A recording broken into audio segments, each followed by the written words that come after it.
This European Cricket Network event is proudly brought to you by HCL Software and Paramatch. And a very good afternoon to everyone tuning in today. This evening number 10 for matches 19 and 20 in the European Cricket Series at night here in Portugal. This is Phil G at the Estádio Municipal in Miranda do Corvo in central Portugal.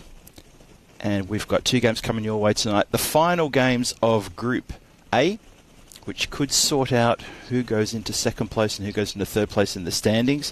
It's the Lisbon Capitals taking the Miranda Dragons on in two matches tonight, back-to-back games. First game's coming your way in about 5 minutes' time, maybe a bit less. But why don't we go and have a look and see what happened at the very important coin toss for this match. Head is the code, and head is who's going to ball first. Miranda Dragons won the toss and they are bowling.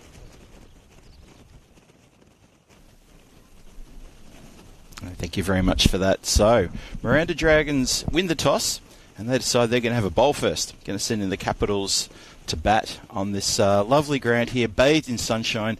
It's a beautiful, beautiful day here. About 22 degrees, blue sky everywhere, not a cloud in the sky whatsoever, and it is looking an absolute picture. Lovely, lovely, lush outfield, and I can't wait for it. So, have a look at the teams there. The Lisbon Capitals look pretty much up to strength. We've got the return of Najam Shahzad into the team to bolster that batting lineup, and obviously we know why. We'll talk about that a bit later. And Dinesh Sadiq is in there as well. Has been amongst the runs and the wickets. And that's not a bad-looking team, actually. I think they're going to do quite well today against the Dragons. Miranda Dragons, they've had a bit of a shake-up. There's still a couple of regulars there. Dawud Mohammed's in there. Falak Zeb's in there. And Ibrahim Mohammed is given the captaincy today. But there's a few new faces, so it's going to be interesting to see how they play today. I can see Wazim Ahmad and Krishan Kumar. It's going to be the first time we've seen those two. A couple others as well. And I'm looking forward to this. So, the Dragons win the toss and they're going to bowl first, and the Lisbon Capitals are at 89% chance to take this game away. The Miranda Dragons only 11% chance to take this away according to the Boffins in ECSN. And tomorrow, the Continental Cup in Romania is going to kick off with 3 T20I games. Starts with Gibraltar and Bulgaria going head-to-head, then Hungary and Gibraltar, and then it's going to finish the day with Romania and Bulgaria. That is going to be fantastic stuff. Danny Hudacek for the European Cricket Network looking after you there on comms, taking care of business. Up-and-coming events. Well, Estonia is coming to a crescendo. It's finals day tomorrow. That's going to be fantastic. Make sure you tune into that. We've got a big day tomorrow because we have the first of our Group B games tomorrow night here in Portugal. Obviously, Netherlands is the Tri-Series is also coming to an end. The final game tomorrow, Netherlands versus Ireland. But plenty of cricket coming your way. The England ECS starts next week on Monday. Cyprus ECS starts the week following. And then the Czechia ECS starts 2 weeks after that. A lot of women's action there as well. T20I action. If cricket's your thing, and I'm sure it is, that's why you're here, we've got you covered. Look at that next 5 weeks of programming. Fantastic stuff. Just a reminder again in Estonia. That's what's happening tomorrow. We've got the Eliminator. Tallinn United and the Tallinn Hippos. Then the qualifier. The Strikers and the Stallions go head-to-head. And then we sort out the qualifier and then the final. And we've got Rico Full up there and Charlie Hunt managing proceedings for you on the comms.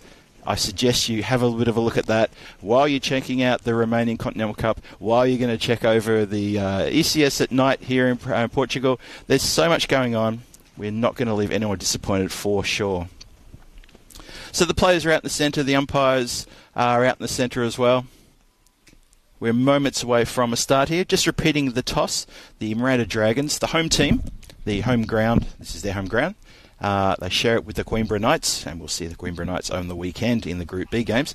They have won the toss, and they've decided to have a bowl first, and they've sent the Lisbon Capitals into bat. Now, the Lisbon Capitals are going to we're going to want to make a lot of runs here, just try and get that one out, and it's going to be, well, it's not going to be tough going for them. It's going to be a good game. We're going to see how we go here, and the Capitals, it's all about them getting a lot of runs. And when we get to the standings later on in the game, and obviously in the next game, we're going to be checking that very closely indeed, because they're currently sitting fourth, and they need to try to win these two games and pick up bonus points to push themselves into contention for second place. If they can do that, then they are assured of playing in the the Super 5, which starts on Monday, June the 3rd. And that's the top 2 teams from both Group A and Group B, and then the next place best team.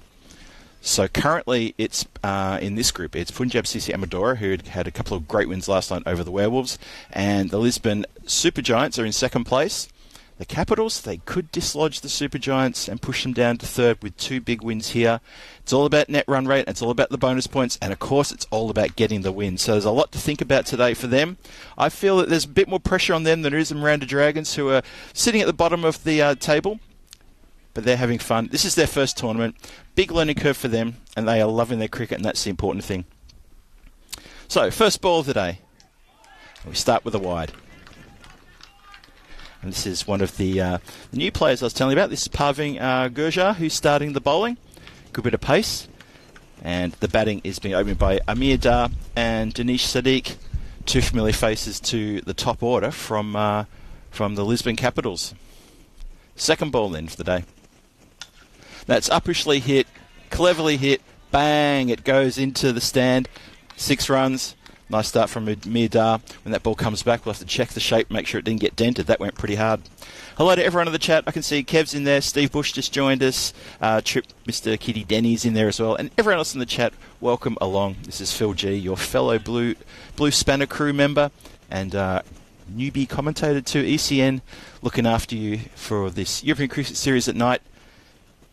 First question, where is it in Portugal? It's in a town called Miranda do Covo, which is between Porto and Lisbon, just down the road from Coimbra. Swing and a miss, gets through the keeper. Backed up though. And the batsman get through for just a bye. So yeah, welcome to everyone in the chat. Good to have your company. Hope you're going to enjoy today. I think the focus today really is going to be on the Lisbon Capitals. Can they push themselves into contention for the Super 5 period of this competition? Or will the Dragons cause an upset? Bowler in. Hits him on the pad. Definitely outside the line of leg. Goes past 2 fielders who I think might have left it for each other. But they get back to it and it's just 1 run. Early days. And it's 9 for no loss on the board. Halfway through the first. Yeah, a couple of fielders there. Just a bit of miscommunication. Who's picking that up? And they both ran past it. Beautiful conditions for cricket here at the moment. Wonderful day here in Miranda do Covo. Bit of extra bounce there, but unfortunately the bowler has pushed it wide. Needs to work on his line here. So, Steve Bush, hope that helps you locate where this ground is exactly. It's called the Estadio Municipal de Miranda do Covo. See, I even roll my R's on that. Oh, flirts there with a possible... could have possibly got an edge on that one. Lovely delivery of that. Amir Dar just shouldering arms and lucky not to get a tickle on that through to the keeper. Good lift off the pitch from the ball. Have a look at this. Good away movement. Amir Dar playing for the line. So a mixed over this. Been hit for 6. A couple of byes. But a couple of very good quick deliveries. And that was a beauty. And that's been smashed upwardly. That's a cover drive. It's gone a little bit more wider than the previous shot. The first one went quite square, and this one has been elevated nicely. That's another 6. Amir Dar getting on with it. Oh, okay, Steve, you're going to be in the Algarve on Sunday. Yeah, it's Algarve is way down south. It'd be a bit of a drive to get up here. But if you want to make the drive, I'll be here. I'll even maybe buy you a drink. How's that? How's that for incentive? In fact, if anyone from the chat wants to come to the ground, I'll make sure I buy you a drink. How's about that? I'm going to drive. Let's drive everyone to the ground. Let's get people to the ground, and I'll take care of you. Quick shot, the stumps. Batsman's definitely in. Good work from the fields, though. Everyone's looking pretty slick in the field. There's a lot of smiles around on the Miranda Dragons team. Like I said, they're not feeling the pressure. First over's gone. There's 17 on the board and no loss. I think it is pretty much going to be the Capitals with all the pressure today. They've got a lot of work to do to try to force themselves in second place on the standings. This is the second to last game of Group A. Obviously, after this, we'll play another Miranda Dragons versus Capitals T10 match. Hopefully that'll be a good one. I know it will be, because this is the European Cricket Network and all the matches are thrillers. They're all good. So, 17 for no loss after one. Capitals looking to amass a big score to help their net run rate and force them into a possible second place on the standings. This is the last night of Group A. Group B is going to join us tomorrow. We'll talk about that a bit later, though. Down the ground, bang! Good elevation. Good shot. Amir Dar, well, he's stepping up to the plate, isn't he? And he has just taken Krishnan Kumar, another one of the new players we're seeing today for the first time. He's taken him down the ground for 6 on that first ball. Lovely shot.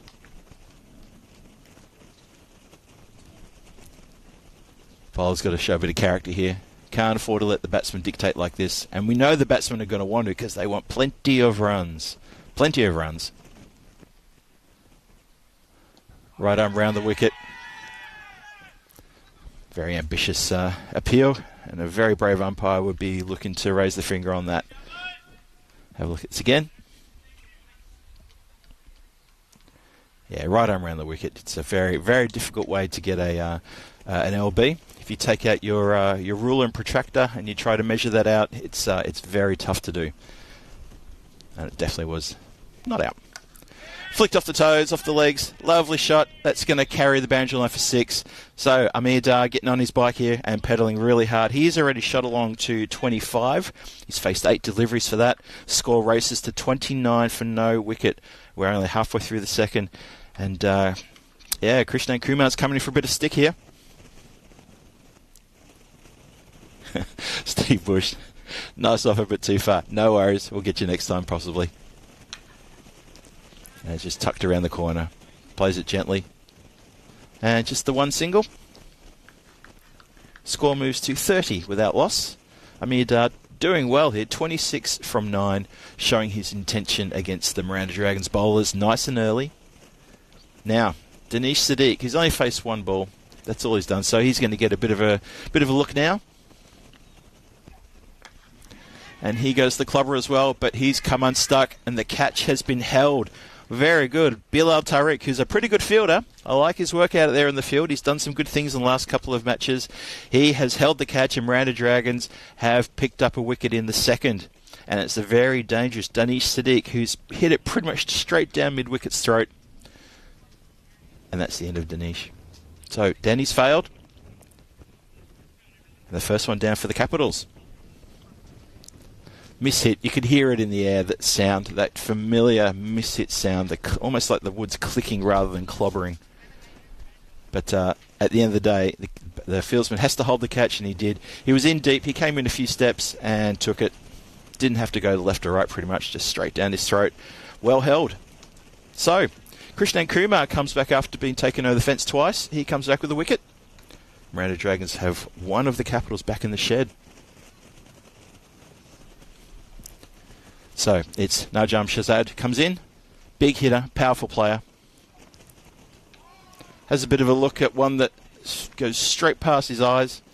Doesn't raise the bat high enough, and they race through for a bye. It was way too hot for the keeper.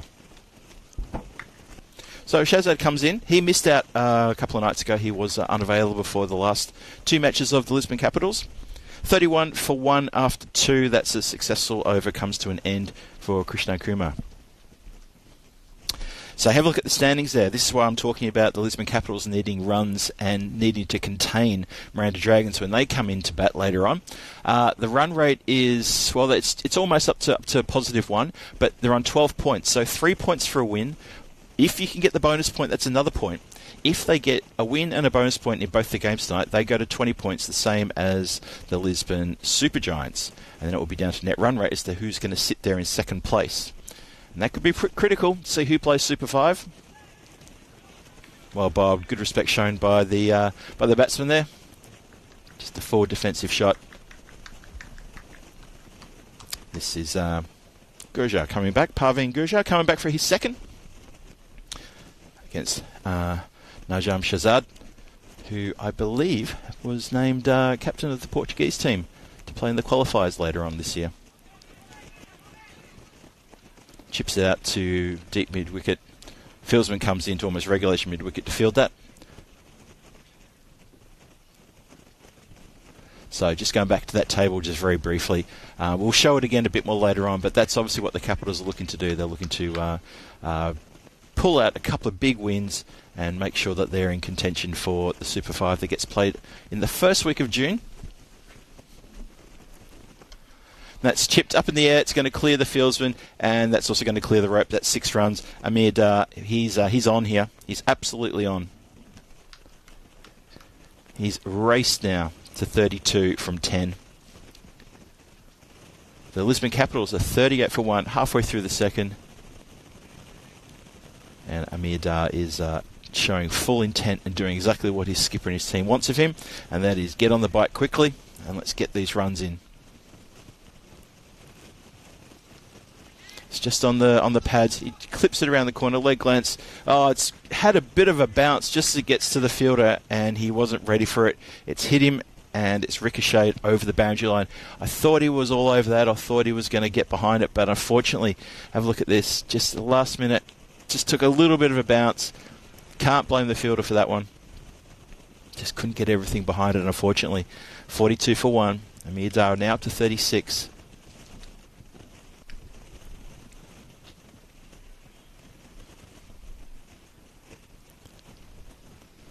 Ooh, good delivery.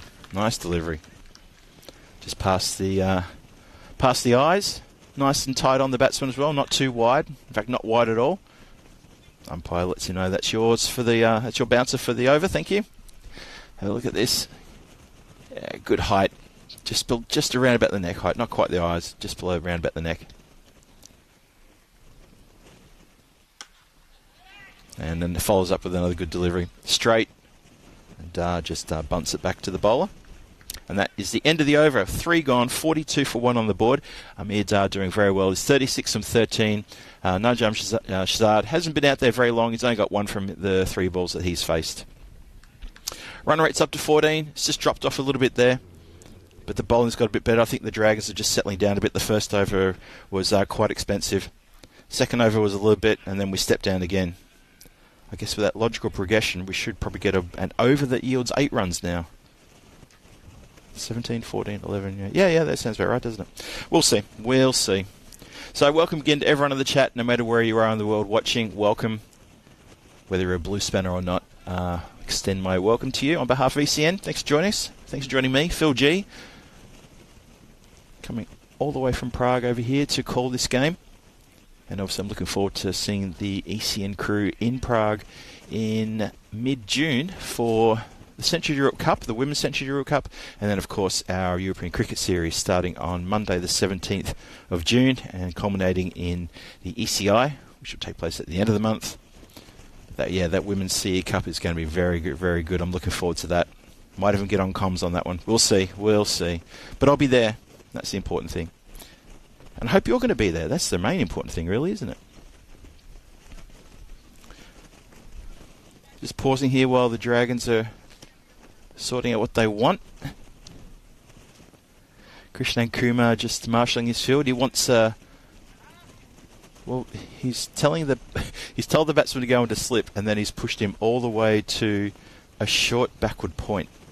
Interesting. Comes in. And a no ball has been called. So after all that, they appeal, they shout.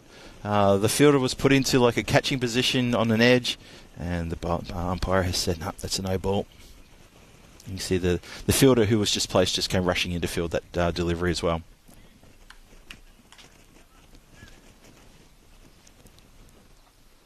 So bowler in. And up and over. Driven well and truly over the covers. That's gone a long way. Najam Shazad has found the boundary now. No, that's not Shazad who hit that. That is Amir Dar. I think the scoreboard might have... Yep, that's Amir Dar, definitely. Good. That's better. That's better scoreboard. Thank you. 42 to Amir Dar. I saw the little nod out symbol on Shazad. Oh, that can't be right. Marvin Barnett in the chat. Hello, Marvin. You think I'm the man? I think you're the man. Thanks for joining us. Good to have your company. Oh, big hit. That's a great shot. That is over cow corner. Really effortless. I mean, I know he hit it hard and it looked good, but there was something about that I really enjoyed. Just the automatic. That's in the slot. I've got this. No hesitation. No big silly wind-up, and a good follow-through as well. It was a commanding shot. Dar on his way. He's on 48 not out. He's only been there for 15 deliveries. And I think his skipper is enjoying that. A bit of a smile on his face during the fist bump. Good to see. And we've got the pill back. Got the Grizzly back in the bowler's hands. What can he do here? Krishnan Kumar, he's already taken a wicket. Needs to come back here. And he doesn't. He's gone again. And that is going to bring up Amir Dar's 50 off 16 deliveries. 54 not out off 16 deliveries. Wonderful striking of the ball there. His timing is so good at the moment in this match. And obviously he loves the Miranda Dragons bowling because it's just perfect to his palate. And if you see that, he's just middling it with effortless ease. Bit of a chat, bit of a pat from his skipper. Sorry. Shahzad is not skipper of the Lisbon Capitals. That is indeed Sunil Patel. And the cheer from the dugout if they just realise that he's gotten his 50. It's a little bit delayed there. And the ball's come back into the stadium. Sorry for the delay there, folks. Just waiting for that ball to be thrown back in. 62 for 1 on the board. We're halfway through the fourth. And Krishnan Kumar is... that kept low. That's beaten everybody. It's beaten the batsman, the stumps, the keeper. The two fielders converge. They're not going to get it. That's 4 byes. Yeah, unfortunately, the Miranda Dragons don't have someone fine behind the keeper. They're both wide, a wideish third man, a wideish fine leg, and neither of those two men could get to it. And they both converged at the same time, interestingly enough. Let's see if that's going to be a change. Okay, so the fine leg is now much finer than he was, so that'll prevent that from happening again. Ooh, swing and a miss. Good carry through to the keeper. It's a good start here from the Capitals. They have lost Danish Sadiq for no score early on, but it's been the Amir Dar show so far, and he's playing really well. That's just chipped towards a wideish mid wicket. And that brings up the end of the over. 4 overs gone, 67 on the board for just the 1 wicket down. Najam Shahzad is on 1 from 4 deliveries, but Amir Dar is leading the way with a brilliant half century that he's picked up in that over. The run rate looking good, 16.75. That's looking really good. Had a very, very good start in the first over, and they've continued from there. Slight dip in the third over, but they're coming back pretty hard now, aren't they? That Grizzly is getting airborne quite a lot. So the Dragons are going to be looking for a bit of a change up here, I think. And that looks like to me there's that Udin coming on to bowl now. He bowled with a bit of mixed success a couple of nights ago. It was the first time we got a look at him. Good competitor, gets a little bit of speed. And he's going to start the 5th.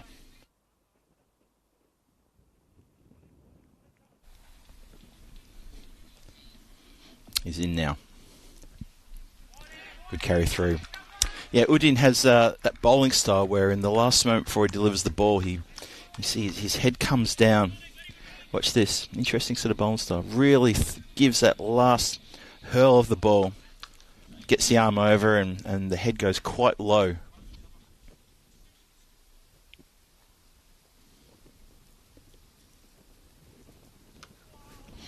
Just play gently down towards that third man who has got a little bit finer after those 4 byes last over. And just the 1 run. Dar moves to 56 from 21. Score goes to 68 for 1 here in the 5th. Najam Shahzad, who hasn't really started getting going yet. Well, this might be it. Let's see.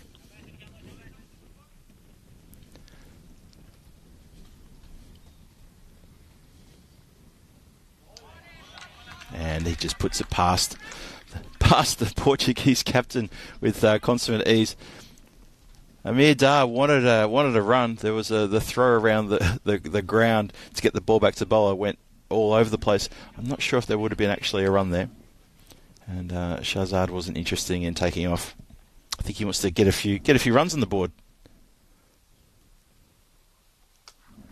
And that has been flicked beautifully. Just strays on the pads. Flicked so well. 2 bounces, 4 runs. Lovely, lovely shot. Well timed.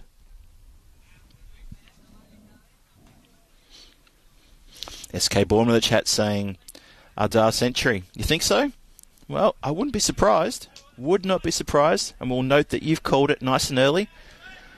He's got plenty of time. We're still in the 5th and he's on 56. So there's every reason to think he could do that. We will see. We will see. I can't predict it because I tried that the other night when Amandeep Singh almost got 100. And, I feel I jinxed him.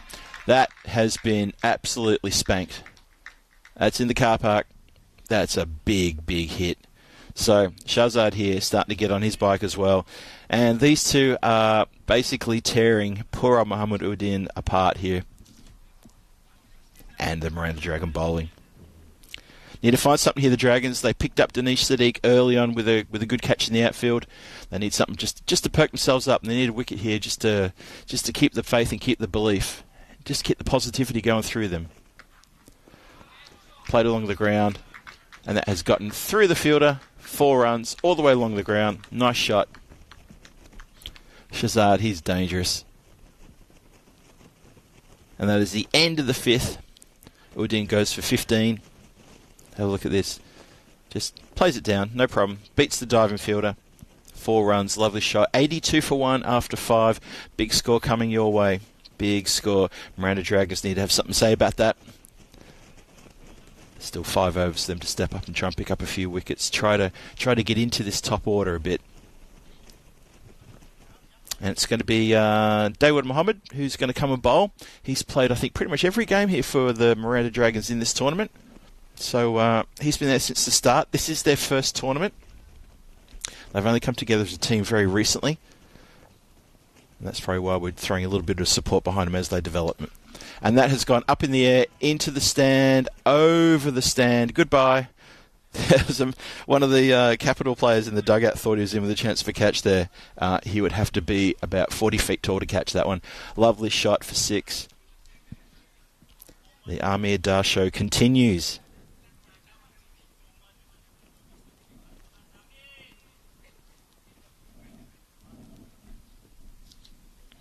What can the bowler do here? He's not the first bowler who's been taken for 6 on his first ball in this game. Just, it's a better delivery. Pushed it through. It gets Dar swinging. 88 for 1. We're in the 6th. Hope you, the viewers enjoying the cricket wherever you are in the world. Tuning in today, listening to me, Phil G. Phil G, that's right, that Phil G from Prague. Oh, that's a beamer, and that's evasive action. I think he's got everything on that and gone for 6, but that will be a no ball, and that will be a resultant free hit. That was a very dangerous delivery. Have a look at this one. Okay, you didn't see the whole thing, but good presence of mind of Dar to swivel and get all of that and send it out of the ground. But nonetheless, a free hit's coming. He's on 68. Dawood Mohammed has going to pay for his sins. It's a slower ball. Hasn't got a lot on that. It's just more of an inside edge. Just runs out to backward square, sort of wide fine leg. Fielded and just a single. So he moves to 69 from 25. The score is 96 for 1. Halfway through the 6th. Where will the Capitals end up?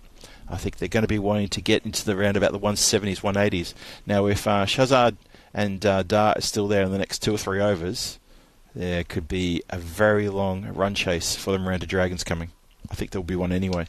And Shahzad has gone downtown into the hands of the fielder right on the boundary line. He can't believe he hasn't timed that better, and he has to go. So the Miranda Dragons take another wicket. Good catch in the outfield, right on the boundary line. I mean, right on. Have a look at this. He steadies. He's just inside the line. And I think Najam Shahzad is probably thinking, surely that line was... Surely I've timed that better. Unfortunately, he hasn't. And he has been caught in the outfield. For a quick fire score, though, he entertained us in the previous over, doing quite well. But that has brought her out the second wicket. So, interesting times now. It's going to be Patel who comes out. think that's Sunil Patel, skipper of the Lisbon Capitals. So if anyone knows what the game plan is, it will be him.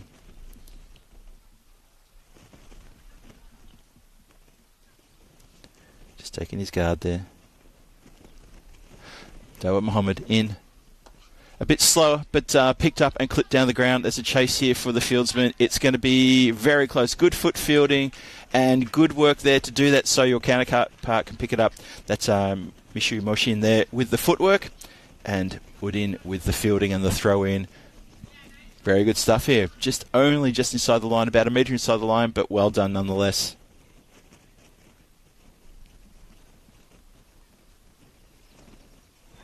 Oh, that unpredictable bounce. That's the sort of thing that can really... Well, that can unnerve batsmen. That really does leap up. And, of course, it makes it very difficult for the wicketkeeper as well. I neglected to mention that was Bilal Tariq who took the catch there on the boundary line. It's his second catch in this game. He's a good outfielder. He's held everything that's come to him. There's the scorecard. Amir Dar at the top there. Doing very well. 6-9 for 25. Najam Shazad came in for a cameo, 15. Probably wanted a bit more from that. And Samath Patel. Sorry, not Sunil Patel. It's actually Samath Patel. My mistake. He's come in now above his captain.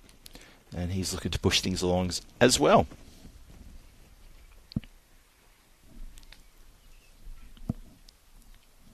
So Falak Zeb will start the new over. Starting over number 7. Starts off with a dot ball. So 98 for 2 at the start of the 7th. And the Capitals will... Well, I mean, that score I was talking about of getting into the 170s, that's looking a little bit not likely now. Still plenty of time, though. That is going to be... Oh, just over. Only about a metre and a half over the line. Fielder set himself, but not to be. So that's a big 6 over the covers by Amir Dar. He continues his 6 hitting ways. That was Krishnan Kumar, who had eyes on the ball and unfortunately had to let it go just over his head, not that far. So Falak Zeb has been taken to the boundary line as well.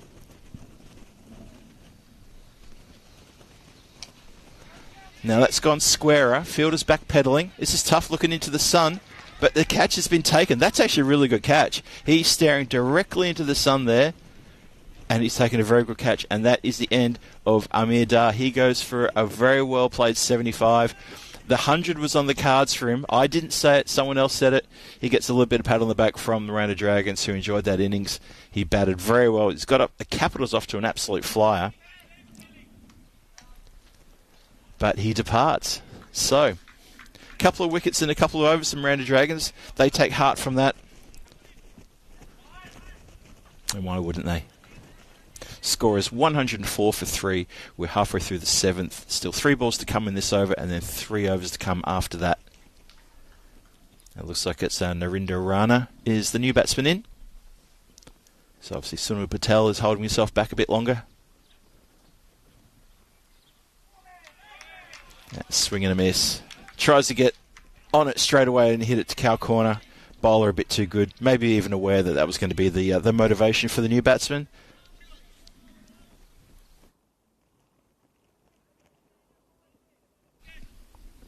Now we try again. And same result. Good bowling. Good bowling from Zeb. Just putting it on the same spot. It's going over the stumps. It's not doing an awful lot. Have a look at this. It's just the batsman getting a little bit premeditated with the swipe. So if he gets it on off stump, he'll get a wicket here. Ooh, that was closer. Unfortunately, it evades the keeper. It's going to run away for a bye. Just the one bye. So Rana getting a little bit premeditated here with his hitting. And, well, with his swinging, I should say, not his hitting, because he simply couldn't get contact with that. That is the overdone. So Falak Zeb comes in, and he gets a 1 for 6. He did go for 6 over the boundary, but that's all that happened in that over for him. So a very good over. Gets a generous round of applause from his skipper. 105 for 3 is the score. 7 overs gone, 3 to come. Lisbon Capitals, you were on track for 170, and now Amir Dar is gone. And these two batsmen have chewed up a couple of dot balls. Yeah, it could be a bit tough now. Marvin Barnett in the chat enjoyed that catch as well. Yep, I did too. Oh, there you go. Wicket first ball. Oh, whole celebrations here. Ibrahim Mohammed, he comes on and bowls some slow spin, and he has hit the timber. Have a look at this. Rana has to go for a duck. Oh, happiness. The Dragons are very ecstatic about that wicket. High fives all around. A lot of jumping around. Ibrahim Mohammed, who's come into the side for the first time today, he's picked up a wicket with that first ball of his over. First ball of the 8th over. And Narinder Rana is escorted off the ground with a derrick. You didn't see it, but that's who he walks off with. And I can hear Rico Full in the background making a few duck noises as well. So, new batsman is going to be Shahan Khan, the wicket-keeper in that distinctive red helmet. Now, we know he can swing the blade. Seen him absolutely carve up a couple of attacks in a few games so far in this tournament. He's not shy. Obviously, he loves cow corner, but he gives it a good hoik on the leg side. Let's see what he can do here. 105 for 4, start of the 8th. 17 deliveries to come in this innings. Full toss. Dispatched. Cow corner for 6. Pretty much said that was going to happen. Bad ball, Gundy ball, and got the treatment. If you're going to serve up a pie, expect that to happen. So, bowlers come back here. The excitement of the wicket in the first over is well and truly done. It's a free hit single, by the way. That's been hit down the ground. It's going to come to the common position, just to the side of the common position, and that is 4 runs. Good straight shot. There was, of course, because of that beamer that was bowled by Ibrahim Mohammed, there was I hope you saw it. It was a free hit signalled, and the shot down the ground, very safe. Just through the vacant long off position. So Shahan Khan, maybe you should think about coming in a bit earlier these days, because he's a good clean hitter. Now, he's hit that towards a couple of players. I think Bilal Tariq will field it. He's already taken a couple of catches in this innings. So anything comes near him, you'd be pretty confident he'll take care of that.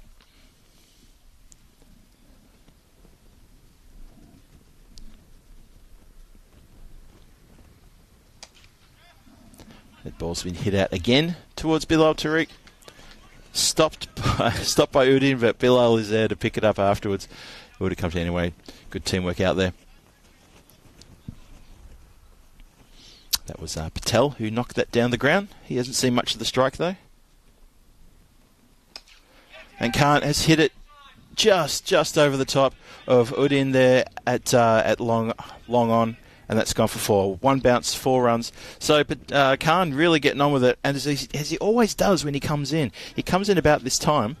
And it does beg the question, what if you sent him in a little bit earlier? Would it have the same effect? The score's now 122 for 4. This over's getting quite expensive now. As a wide is now bowled.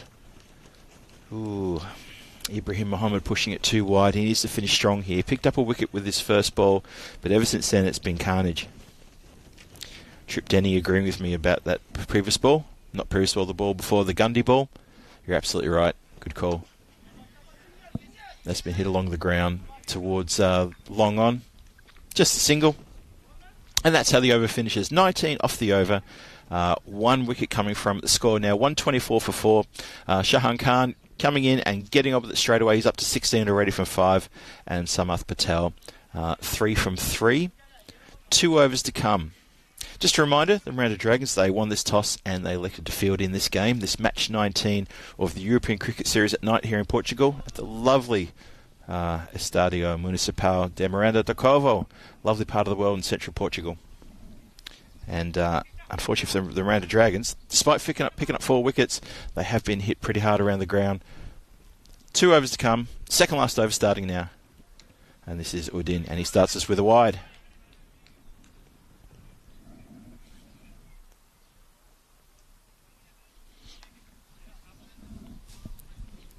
So the Capitals again looking to really get a lot of runs on the board here and then try to take the Miranda Dragons apart as quickly as possible to boost their net run rate. And net run rate will be a heavy factor, I'm sure, when it comes to the final wash-up of who plays in the Super 5.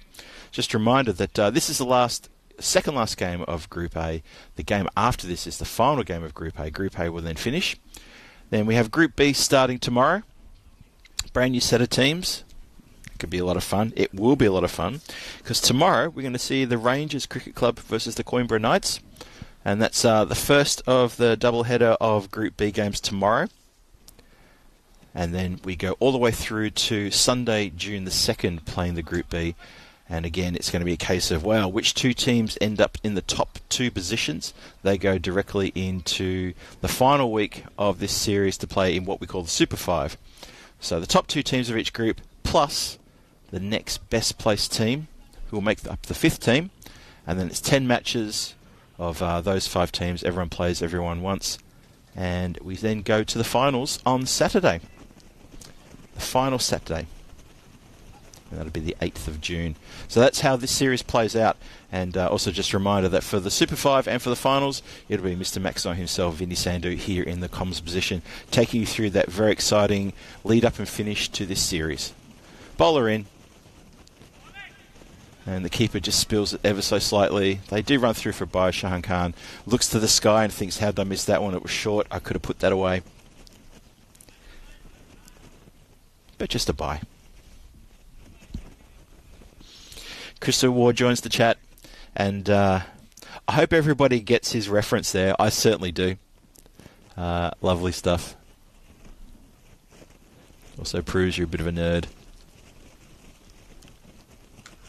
That's been hit uppishly, intentionally, and that has carried the boundary line for 6. That's a wonderful shot. So, Samath Patel says, okay, that's how you do it. Shahan Khan has done it. I'm going to do it. Watch this. Bang. 6. Like delivering an uppercut when you see the gap through the boxer's gloves. Bang. Really good shot.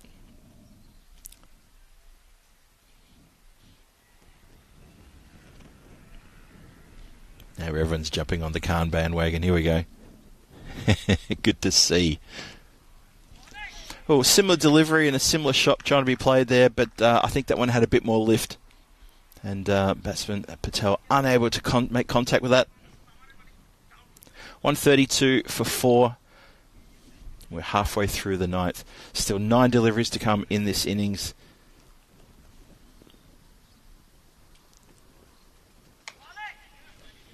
That's been clipped away. The fieldsman's going to have a bit of work to do down there to keep it out of the boundary line. I think he does, though. So well done. Chance for a run out. Oh, and Shahan Khan, you have not motored as you should have. And the throw from the keeper has hit the bowler's, the non-striker's end. Look at this. He is gone by a country mile. Don't even need a replay on that one. I mean, we could have a replay on that, but he is absolutely gone. Just did not get on his bike. Maybe just thought he was in no trouble. And now he's just continued his walk-off. Well, I felt that he was there for a reason, because he's a big, big hitter. And that's a bit of firepower now taken out of the equation. Good work in the field all around by Miranda Dragons. Good hustle. Good bit of noise as well. 133 for 5. Still 8 balls to come in this innings. 2 to come in this over.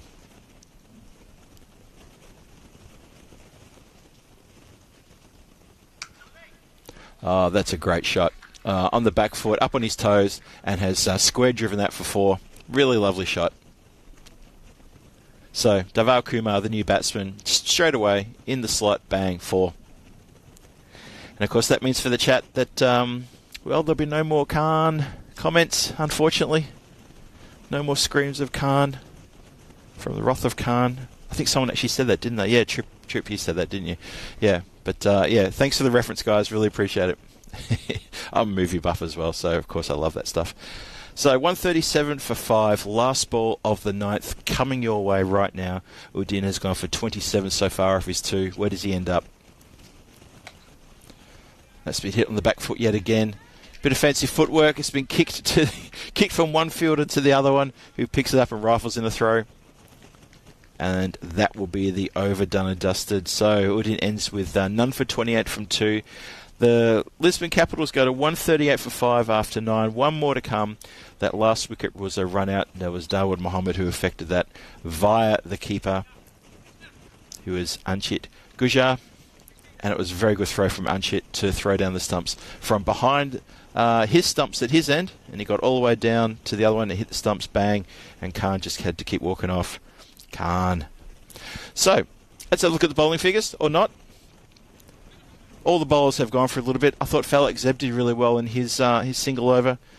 He's not going to get a chance to come back. Confirmation from Christopher Ward there. Mate, me too. Otherwise I wouldn't have got the reference. I remember going to the cinema and seeing that when I was a very young boy. Loved it. Anyway, 138 for 5. How far are they going to go? The expected score says 150. I'd expect 150 at least. That's come straight down the ground. I'm hoping it's going to clear the comms booth. It will. Wow. That landed so far behind me. I barely heard the thud. But it went straight over our roof. And so 144 for 5. Samath Patel showing that he's got a little bit of a bit of a streak behind him in terms of hitting. I haven't seen much of his hitting. He's only played, I think, one game I've seen him bat in. But that was a lovely shot. Oh, that's a shocking delivery. That's a beamer. And that is going to run away for 4 byes. That's the first thing that happens. The second thing that will happen is he'll have a little word from the umpire saying that is indeed a no ball as well. Because you can't bowl it like that. And I think if logic suggests, is it going to be a free hit as well? Thank you. Just waiting for the umpire signal. I didn't want to premeditate what the umpire was going to say because that's not cool.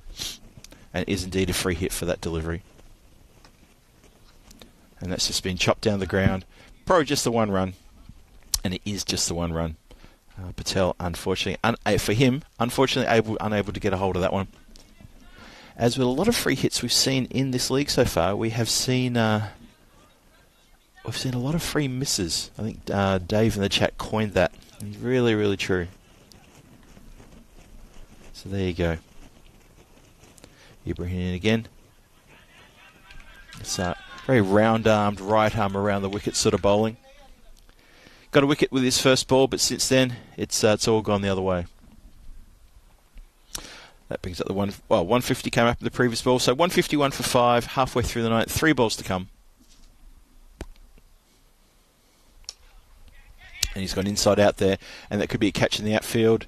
It is. Well caught. Again, staring into the sun. Good catch. Well judged. And Miranda Dragons pick up yet another of the Lisbon Capital wickets. And that's very good hold. Very good outfielding. And, of course, Mohammed picks up another wicket for his troubles.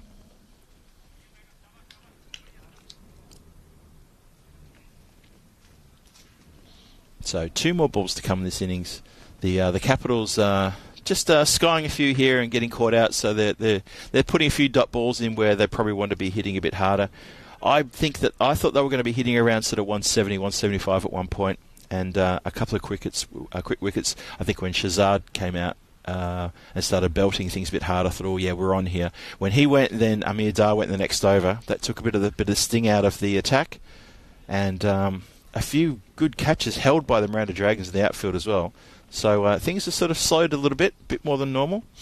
That's been clubbed down the ground. Just a single directly to the player at a pretty regulation mid-wicket. There is a deep mid-wicket as well behind him. And that was the second last delivery, and we're going to come up to the last one now. 152 for 6 on the board. Where do the Lisbon Capitals end up? That's been hit pretty hard into the gap, and that has cleared the boundary line. 6 gets a Maximo to finish the innings with. 158 for 6 is the score finally posted by the Lisbon Capitals, and that's a pretty good score nonetheless. I know I said they're looking about 170, but 158 is a score that they'll be pretty happy with. And the Miranda Dragons, they picked up a number of wickets. They held well in the outfield as well. It was all good. Loved their work in the outfield. And the score is on the board for them to chase down. That's the important thing to consider as well. Big score on the board for them to chase down. We'll see. We will see what happens next. It all started though with in this innings with Amir Dar absolutely going gangbusters in the first 4 overs. It was a wonderful sight. He was clean hitting the ball, middling everything. He didn't give any chances away. There were so many sixes. The Grizzlies were flying. At the other end, though, Danish Sadiq, he went out for, I think, a second ball duck, didn't bother the scorers, and then he was joined by Najam Shahzad, who came and went. Samath Patel, who came out and hit a quick fire 22. Good contribution from him. Shahan Khan then got his opportunity to come out and right from the get-go started belting ever. I think he hit a 6, then a 4, and then a 6 his first few deliveries. And then he was unfortunately run out. Just a little bit slow to get to the bowler's end, going for that second run. And he came a cropper when I don't think he even realised that the keeper was throwing down the stumps, funny enough. And, he obviously lost his wicket there. So, there's the bowling. It's not too bad. I thought Falak Zeb, he bowled really well. Got 1 for 6 from just one over. It's a shame he didn't get a second over. Thought he might. Ibrahim Mohammed picked up a couple of wickets, but he went for 35, quite expensive. The rest of the bowlers toiled, but just suffered a little bit. Krishnan Kumar at the top, the second bowler there, picked up a wicket early on and then got carted around the ground a little bit. They toiled. Extras at 22. So didn't feel there was as many wides in this one as we've seen in a couple of previous matches. But that's where things stand right now. Lisbon Capitals, 158 runs on the board. And that means that, of course, Miranda Dragons need to pick up 159 runs in 10 overs to get the win. If they can do that in 7 overs, they're going to get a bonus point. And we'll obviously do a few calculations. We'll see what the Lisbon Capitals need to do for them to get a bonus point, because I think that they'd be pretty keen to get that and try to get themselves up that standings ladder for Group A and force themselves into a position where they can say, hey, we might be playing in Super 5 at the end of this tournament, just like Phil said. You will see. We'll see. So, let's leave things there. We're going to take a short little break, and we're going to be back here with the run chase. Miranda Dragons need to get a lot of runs off not many deliveries. Need 159. They've got a lot of work to do. Be interested to see how they go. And we should be back here. I reckon we'll be back here in about 6 minutes. Don't go too far. This is Phil G for the European Cricket Network, coming to you from Miranda de Covo in Portugal for the European Cricket Series at night. And we hope to see you back here very soon. Cheers until then.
This European Cricket Network event is proudly brought to you by HCL Software and Paramatch. And welcome back to this run chase at the Estadio Municipal de Miranda de Covo in Portugal, the centre of Portugal, for this European Cricket Series at night. Thank you for rejoining us. The fieldsmen from the Lisbon Capitals are out taking the field. I can see the two Miranda Dragon batsmen making their way out to the centre as well. The umpires are already there. And just a reminder that the Continental Cup kicks off tomorrow. T20I action coming to you from Romania over 3 days.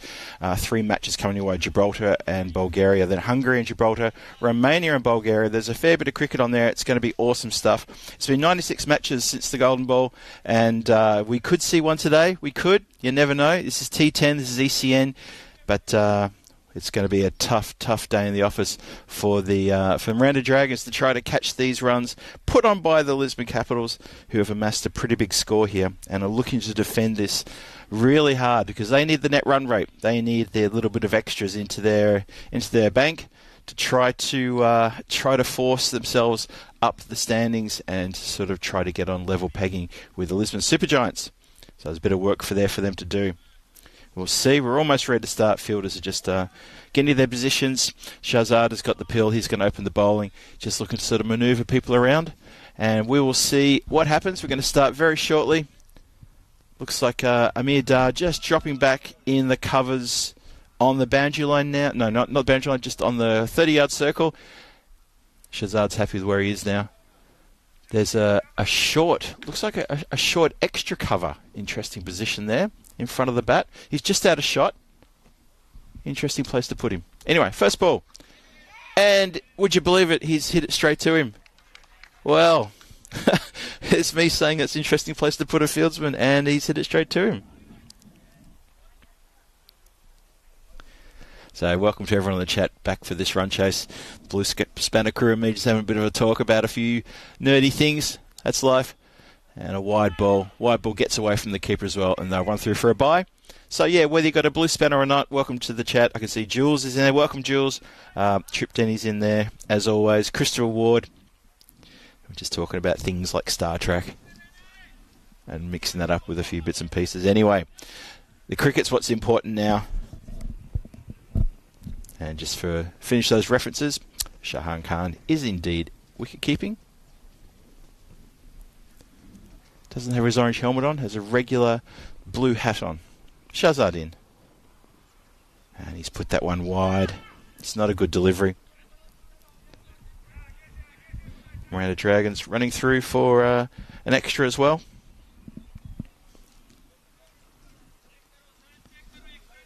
So, experienced campaigner is Shahzad. Just needs to find his line and length. Make sure he gets his range in. That was a wide +1 just then. It's better. See, he can do it. We know he can do it. The score is 4 without loss. Have a look at this one again.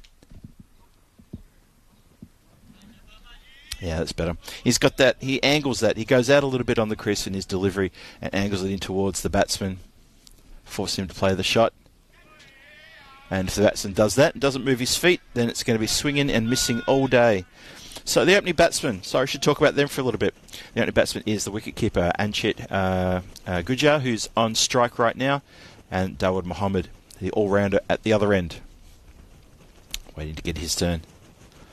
Slower ball, but still goes outside the line of off-stump and outside the swinging blade.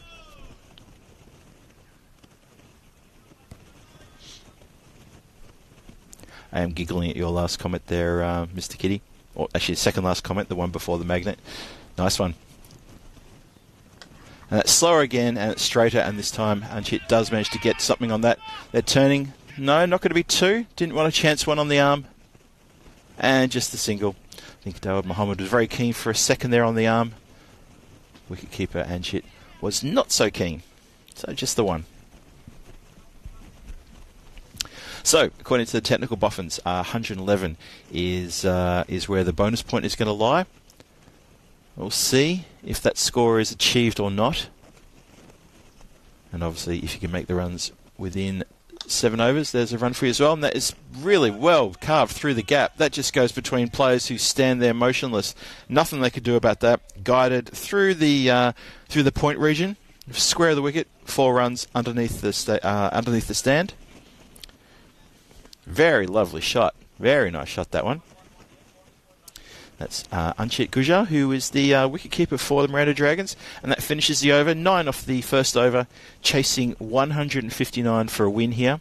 They still need 150 runs at 16 and 2/3 per over. It's going to be a tall ask. We'll see where they go.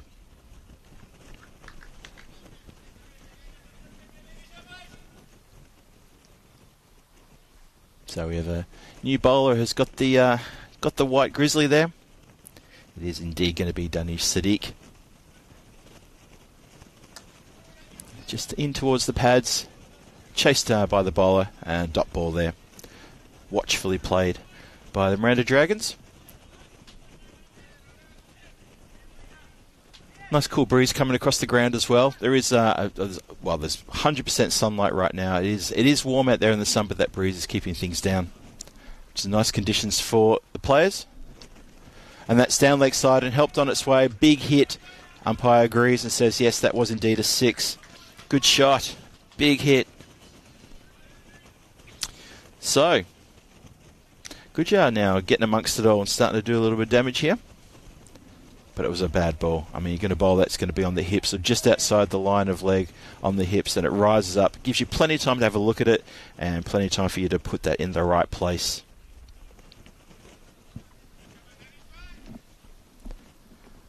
Sadiq in again.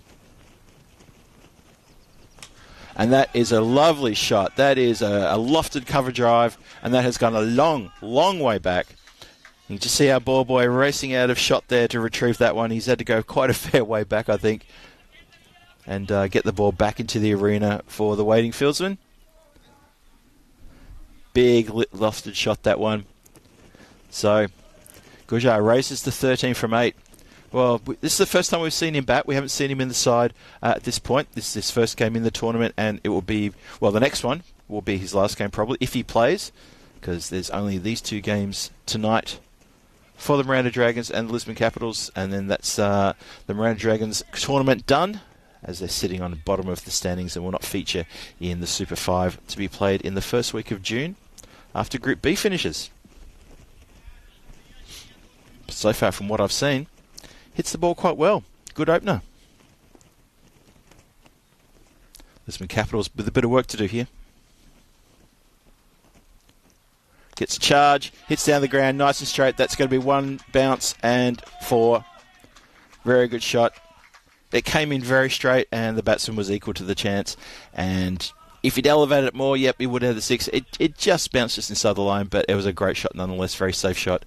We've got 2 fielders deep here at long off and long on, and it was too good for either of them. In fact, the long off is moved up to almost the mid off. No, he's not quite in the circle. And that has gone up in the air. There's a chance here. Dar running back. And I think he was very conscious of the boundary line. Unfortunately, yeah, he spilled the catch, and it has just hit the boundary line. Pat on the back from his teammate for effort.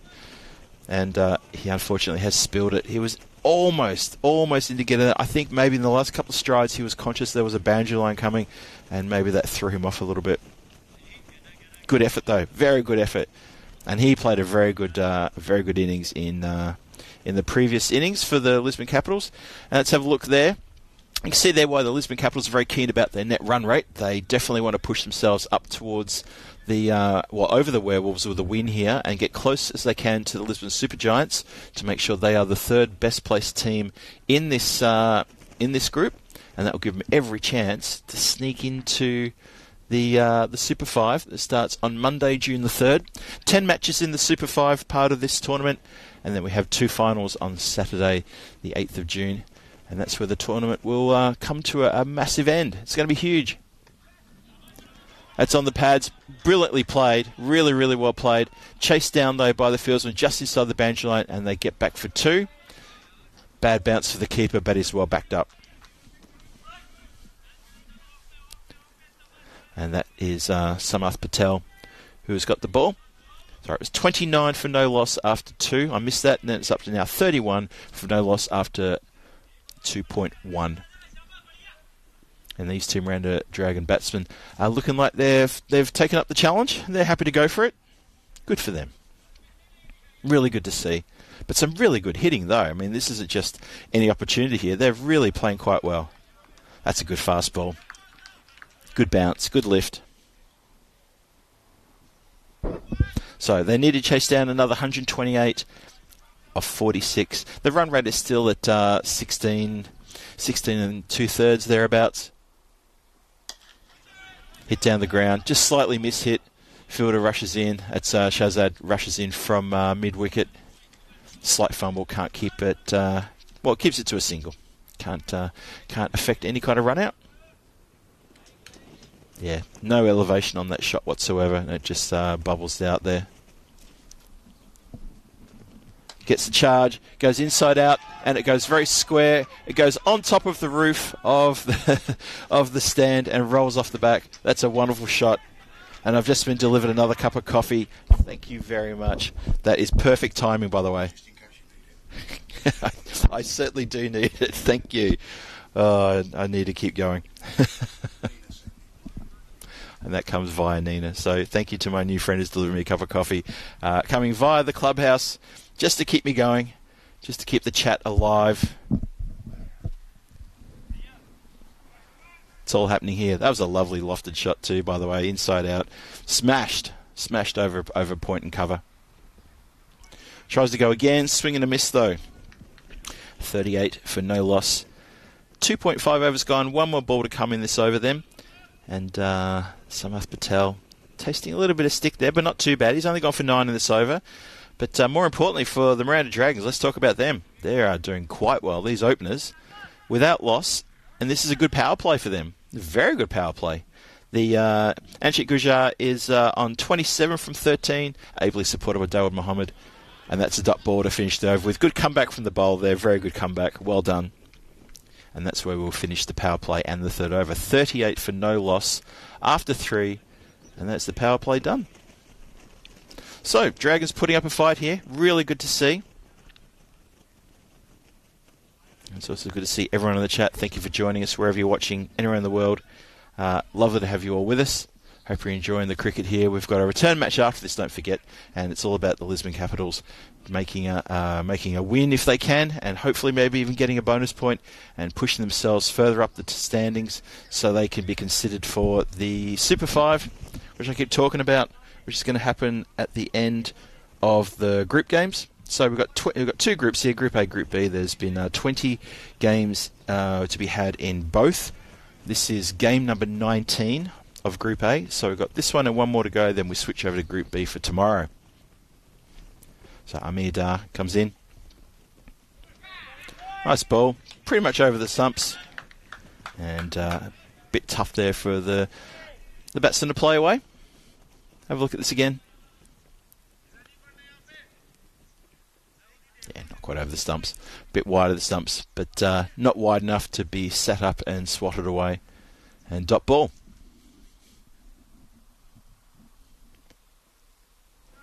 Oh, looking to belt the cover of it now. Dawud Mohammed trying to get on with it here, but if he can't make contact, then nothing much is going to happen.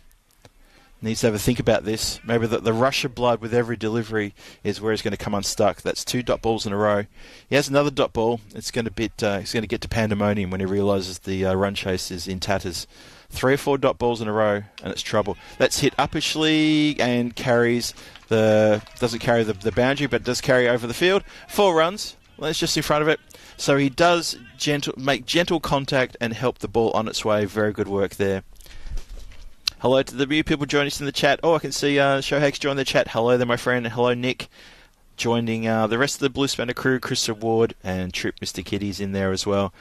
And good to see you all. If you haven't got a spanner, hello to you too. Spanner just means that you can moderate. That's all it means. But hello to everybody who's joined us. That's hit down the ground. Hit down the ground. It just wanders out through the vacant mid-on area. And fielded. Just a single. So the score now goes to 43. It's almost getting to the end of the over. We're deep in the 4th over.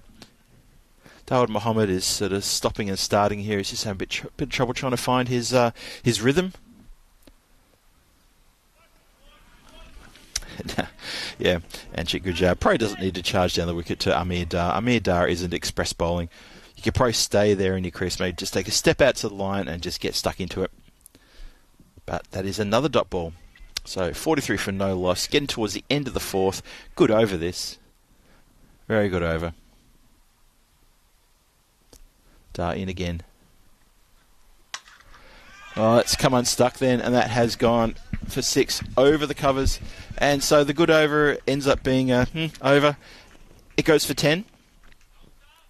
And opening batsman doing quite well here for the Miranda Dragons. 49 has come up in 4 overs.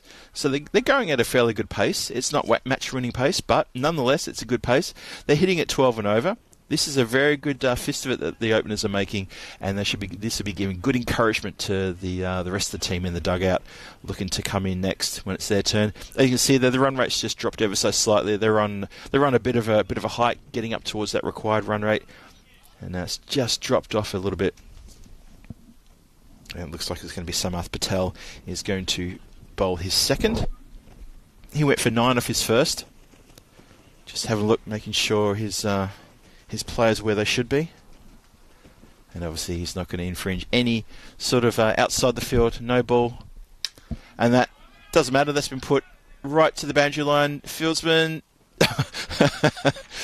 sets himself. Maybe he was playing with me on that because he set himself, his hands came up, there was a mere day out there, and then it went over his head.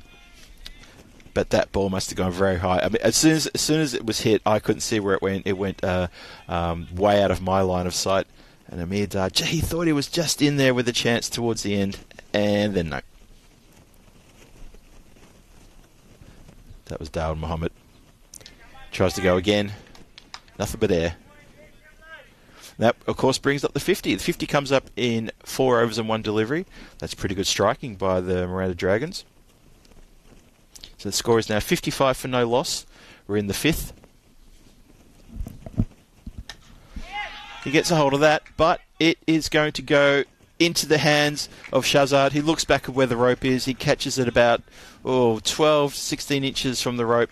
Takes it very nicely, just at eye level, and that is the end of a very good innings by Dawud Mohammed. He didn't set the world on fire, but he supported the batsman who was going a little bit harder, his counterpart, Anshit Gujjar. But that's the end of Dawud Mohammed. And the first wicket has fallen. So, the Lisbon Capitals pick up 1. Dragons the Dragons need 56 off 33 for a point. That's what that 111 in the bottom corner, the bottom left corner of your screen in parenthesis is all about. That's the target for Miranda Dragons. If they can get to 111, they will pick up a point. So that's something for them to think about.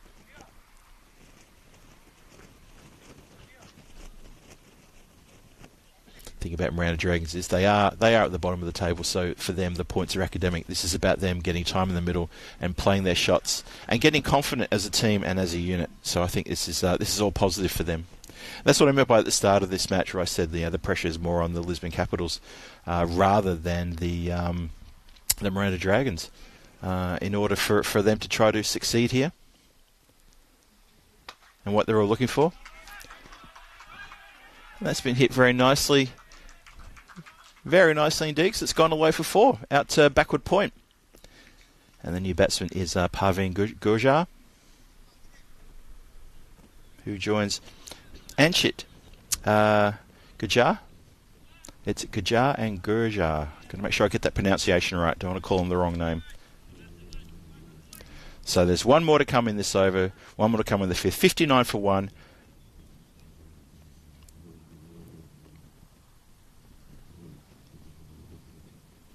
Gives a bit of a charge, nothing but air, and that's where the score will finish after 5 overs. 59 for 1 after 5, and Samath Patel walks off with figures for 1 for 19 from his 2 overs.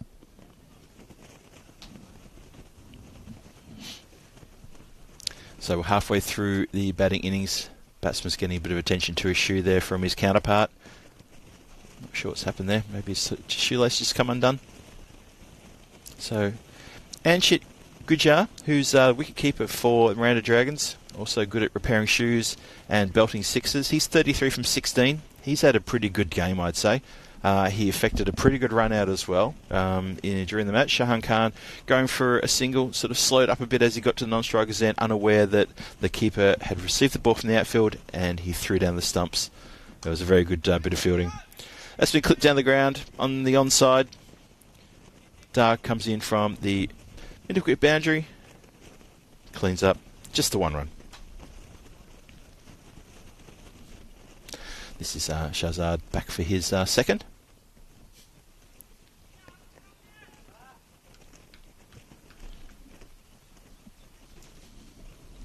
Comes in, coming around the wicket. Hit down the ground. Lobs just a little bit into the regular mid-on area. Easy one for the fielders to pick up. So just doing it in singles here now. Things have slowed down a bit. Good tight bowling here from Shahzad. Anchit is on strike. Let's see what he can do here. Puts it past him. Too good. I suspect that's the whole point of bowling wide on the crease like that from around the wicket, is you want to put it past the slashing blade. He has he's got a bit of protection back there as well. He has a regular third man. He's got a backward point, a regular point, and extra cover. Looking for the shot that doesn't quite go properly.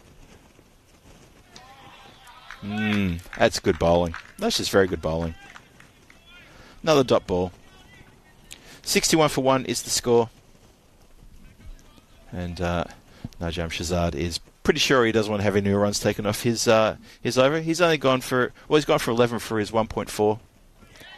And it's another dot ball. That's a hat-trick of dot balls, and that is when the batsman does start to feel the pressure. All eyes on him, and even his counterpart at the other end is probably saying, if I was you, I'd try and get bat on ball so we can keep this strike ticking over. It's about that scoreboard. Don't let that scoreboard get static. And it's come off the leading edge. It's popped up in the air, and the man from backward point runs across in front of third man to field it. Didn't come off the leading edge, came off just the pad, indicated by the umpire. And the score goes to 62 for 1 after 6. Miranda Dragons still need 49 from 24 to pick up a bonus point.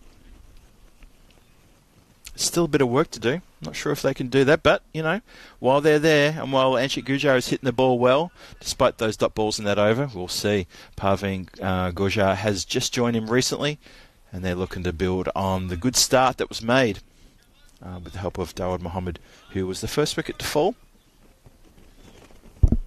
62 for 1 after 6. And it looks like Mitul Patel has been given the duty of bowling the 7th. Once again, I know the club has his listing, so I just want to thank them for getting the coffee out to me. That's very well appreciated. And a good cuppa as well. It's so strong that the spoon would probably stand up in it if you tried to put a spoon in it. Oh, cut straight through him.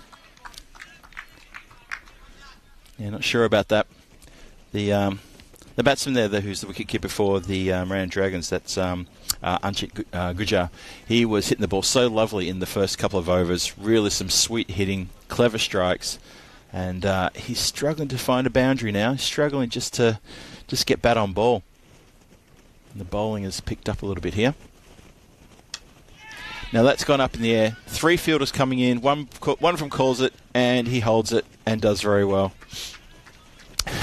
The fielder takes the catch. He looks ruefully back to the stands. That was Narinder Sana who called for it. Three fielders converged, but Narinder was very keen that was going to be his to hold.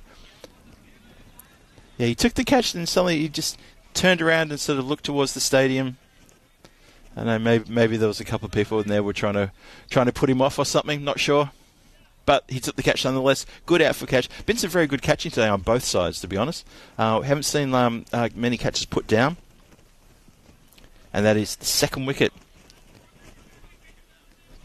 And importantly for the Miranda Dragons, they have lost Anshik Gujar, who gave their team a really good start. It was a very good innings. Gave him a good start. And now Robin Singh comes in to face the music. And Mitul Patel gets a wicket. So, can Can Robin Singh settle down and not try to belt the cover off every ball, or can he just sort of push it around for ones and twos, turn the strike over and keep that scoreboard ticking over? Let's see. Nah, he wants to swing at it like it's the last ball he'll ever face. And I think for a lot of teams, this is where they come a bit unstuck, and this is where dot balls get eaten up, is the batsman mind is, I have to hit a 6 every single time straight away. And that's going to go leg side for a wide. And they're going to run it by as well. So it'll be wide +1 added to the score. Score will move to 64 for 2, and we're getting towards the back end of the 7th over now. Yeah, we've seen that a lot in this tournament. The batsmen who come in, fresh batsmen, usually middle order, and straight away they're just swinging and not connecting. And it just makes it so easy for the bowlers, and it must put so much pressure in the batsman's head when he's just not hitting, he's not even connecting. And the doubt must grow. And when they finally do connect, usually it's usually a wicket falls, to be perfectly honest. It's just one of those things. And I think that, cricket is a bit of a mind game. It's physical as well, but it's also in the mind. That's hit straight down the ground. It should be cut off, and it is cut off by Shahzad, who races around from long off, bowls the ball in. Good work here in the outfield, just the 1 run. That's the end of the over. So, the Miranda Dragons are 65 for 2 from 7. They still need 46 from 3 overs to pick up a bonus point. That's looking a little bit difficult now. I think the win is probably mathematically out of the equation. I'm sure someone in the chat might tell me that. Good to see Kev. I thought I saw you earlier in the chat there, Kev. Good mate Kroom. Thanks for joining us, and everyone, thanks for joining us as well. Looks like they're correcting viral topic with his calculations. That's always the way. Don't forget to carry the 1. Good call. And the questions asked, they're very keen. Very keen. Umpire is not keen, though. This is Danish Sadiq coming in for his second over, asking the question again of the umpire. Did that hit something? Have a look. Did you see some deviation here? Not really. Good ball, though. Straight over the top of the stumps. And that is Parveen Gurjar at the striker's end, failing to strike. Danny in again. Sits up, and the batsman just can't get it away. So, in the last over and a bit, the runs have really dried up now, which is a shame, because I really felt that the Miranda Dragons were going along at a really nice pace, and the batsmen were really contributing. They were talking, they were making quick runs, they weren't giving too many chances away. We've had 2 quick wickets, and now the batsmen are struggling to get bat on ball. Yeah, it's good lift off this pitch. This pitch is slightly unpredictable. I mean, we had, who was it, on the chat yesterday, one of our players, Conrad Greenshields, was on the chat, and even he was getting a little bit freaked out by the kind of bounce. And when he gets his chance to come up here, he's going to see what it's all about. It does look a little bit scary. There's some very uneven bouts, very unpredictable, and we've seen a few wickets fall due to that crazy bounce. Well, he's middled that one. That was probably going to hit the stumps, but he's absolutely clobbered that. That is properly gone. Umpire puts 2 hands in the air and says, I really like that. That went for 6. He didn't say he liked it. I just emoting what maybe he's thinking. 71 for 2. 7.4 overs gone. 2 balls to come in this over. Sadiq's been taken downtown to Cow Corner. See how he comes back. Gets a charge. Gets it past the swinging blade of the pirouetting batsman, who spun himself in a bit of a circle there trying to get that one. So 1 more to come in this over. Sadiq's gone for 26 from his 1 over and 5 deliveries. Miranda Dragons, 71 for 2. Still need 40 off this and the next 2 overs to pick up a point.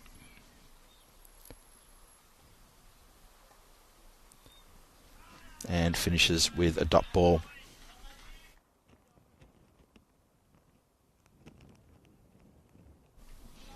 Sadiq gets a little bit of encouragement from his fielders as well. I heard a few of the guys just sort of call out to him. Well done, Danny.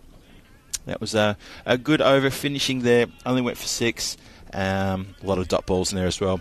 Have a look at the run rate for the Dragons. It's just on the downward on the downward slope after those wickets. And the bowling, I think, just got better with the Capitals.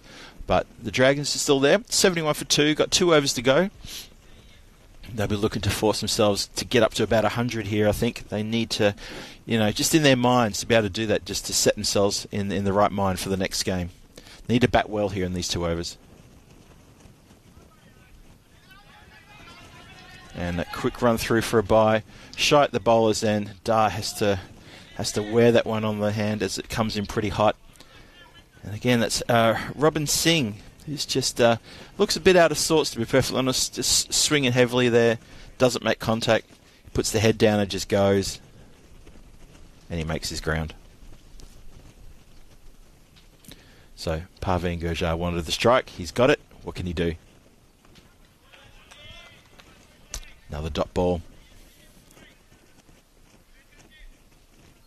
So these 2 batsmen, they're unfortunately the run rate has really slowed up a bit. I think that their approach is probably not what the Miranda Dragons wanted. I know they've connected with a couple of sixes here and there, but what about the rest of the balls? Now this may carry the line, and it does. Only just. I could see that the fielder thought he was in with a chance there, but it carried the line only just, and it's gone for 6. So, yeah, I guess the point I'm trying to make is it's fine and well and good when you hit a 6, but if you face 5 dot balls in that over and then the 6 ball is a 6, you've made 6 runs for the over, but there's 5 dot balls. So, we can talk about the 6 until the cows come home, but after they come home, we should be talking about the other 5 dot balls. That's kind of how I see it. So, Ahmed, he's been taken over the boundary line now, but he's got a couple of dot balls in. Let's see where he finishes out his bowling spell. 78 for 2, halfway through the 9th. Swing and a miss. Just too good. Miranda Dragons are just looking to play a very similar shot every time, and it's premeditated. And these Lisbon Capital bowlers are a bit too good for that. They're a bit too smart for that. And so they're pushing it wide, not wide enough to be called wide, but just wide enough. You watch the feet of the batsman. What does he do? He gives a little charge down. He ever so slightly goes to the leg side. That was a wide that time. But he ever so slightly also goes leg side. So if the ball is outside off stump, automatically he has to reach. And he's put himself in a position where he can't hit the ball cleanly. So I'm no batting coach, but don't get me wrong. I always thought that one good thing to do, especially at this point in a game, is try to pick the line, get into line, so you can do that. Fielder runs in. It's more up than across, that one. And Samath Patel runs in off the boundary line after it plugs. And just a single. So one more to come in this over. Ahmed has bowled without a wicket, but pretty economically. All things considered, not too bad. And obviously he had a wonderful innings earlier. And he'd be putting his hand up for man of the match, that's for sure. That's hit pretty straight and hit pretty hard. There's a race on here. 2 fieldsmen converge. Patel and Shahzad. And they keep it to 1. That's good work in the outfield. And that's where the 9th over will end. 81 for 2 after 9. Have a look at the bowling figures there. Ahmed, he goes for 20 from his 2. Middle Patel, he had a cracking good over before. 1 wicket and 3 runs from it. And the other bowlers, well, Danish Sadiq came for a bit of stick, but Shahzad and Samath Patel bowled really well, really good, pushing those dot balls through and really strangling this run chase by the Miranda Dragons. And it is indeed going to be Mitchell Patel to finish proceedings here, bowling the 10th. He's got Robin Singh in his sights, who's only on 1. And he will stay on 1, faced 5 deliveries. Parveen at the other end, probably just thinking, if there's a spill, we've got to run a bye. I need to get up there. Robin Singh, I got to say, he doesn't look like hitting it. Now I've said that, watch this. Commentator's curse coming, folks. Oh no, okay, I'll live to fight another day. Another dot ball. Now, I reckon Patel will get him here. I reckon Patel is going to bowl him. I just got a feeling. On the stumps, good length, he'll get him. Goes wide again. Singh looks back at the umpire as though to say, come on, surely that's a wide. It was not a wide. Hand on hip. 3 dot balls here in the 10th.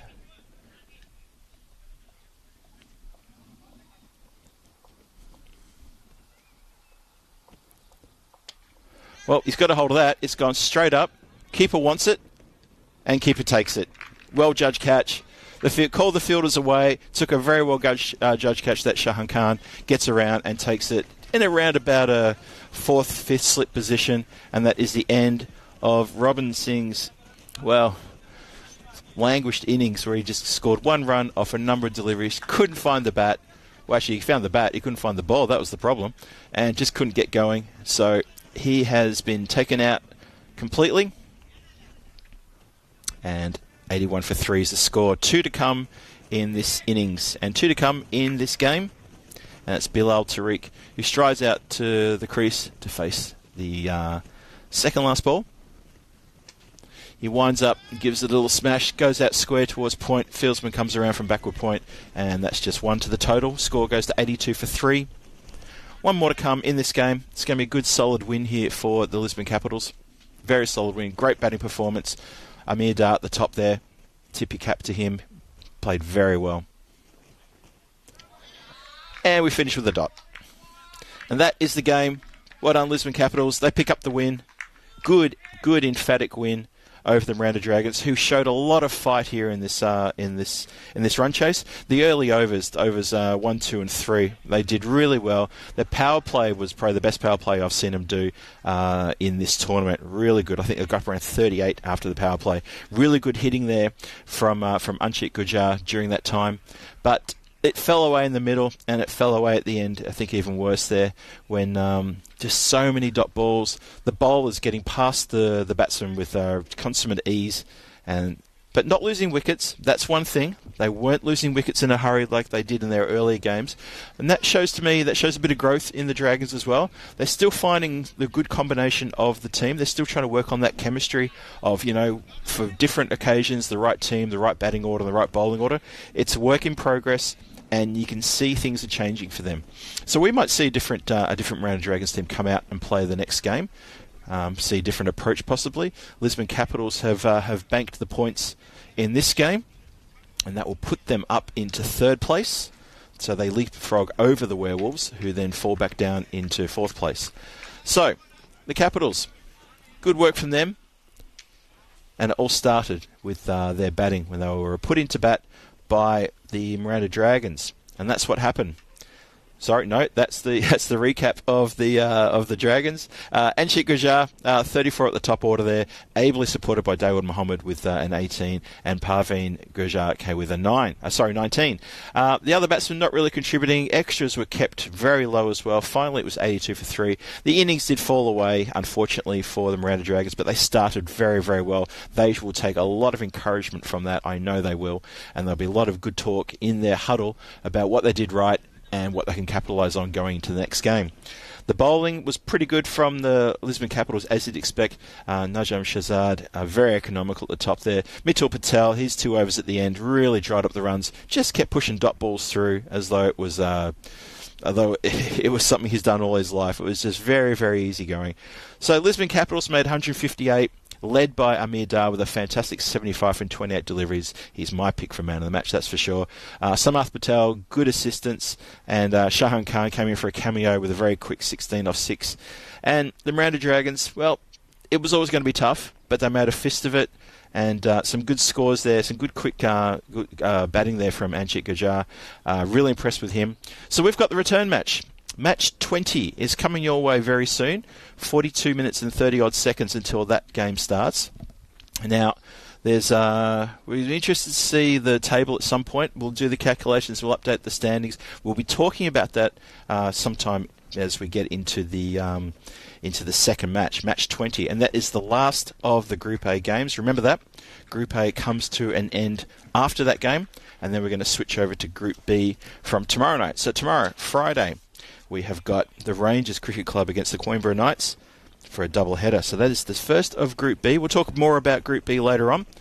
But for now, It's that's the game done and dusted. But look ahead to this one then. So in about 40 minutes' time, I'll be back with you in about 38 minutes' time to talk you through how we all start off. Lisbon Capitals and Miranda Dragons going head to head once again, and we'll hope to see you in about 40 minutes. Anyway, don't go too far. I'll catch you all soon. This is Phil G for the European Cricket Network in Portugal for the European Cricket Series at night. Hope to see you soon. Cheers.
This European Cricket Network event is proudly brought to you by HCL Software and Paramatch.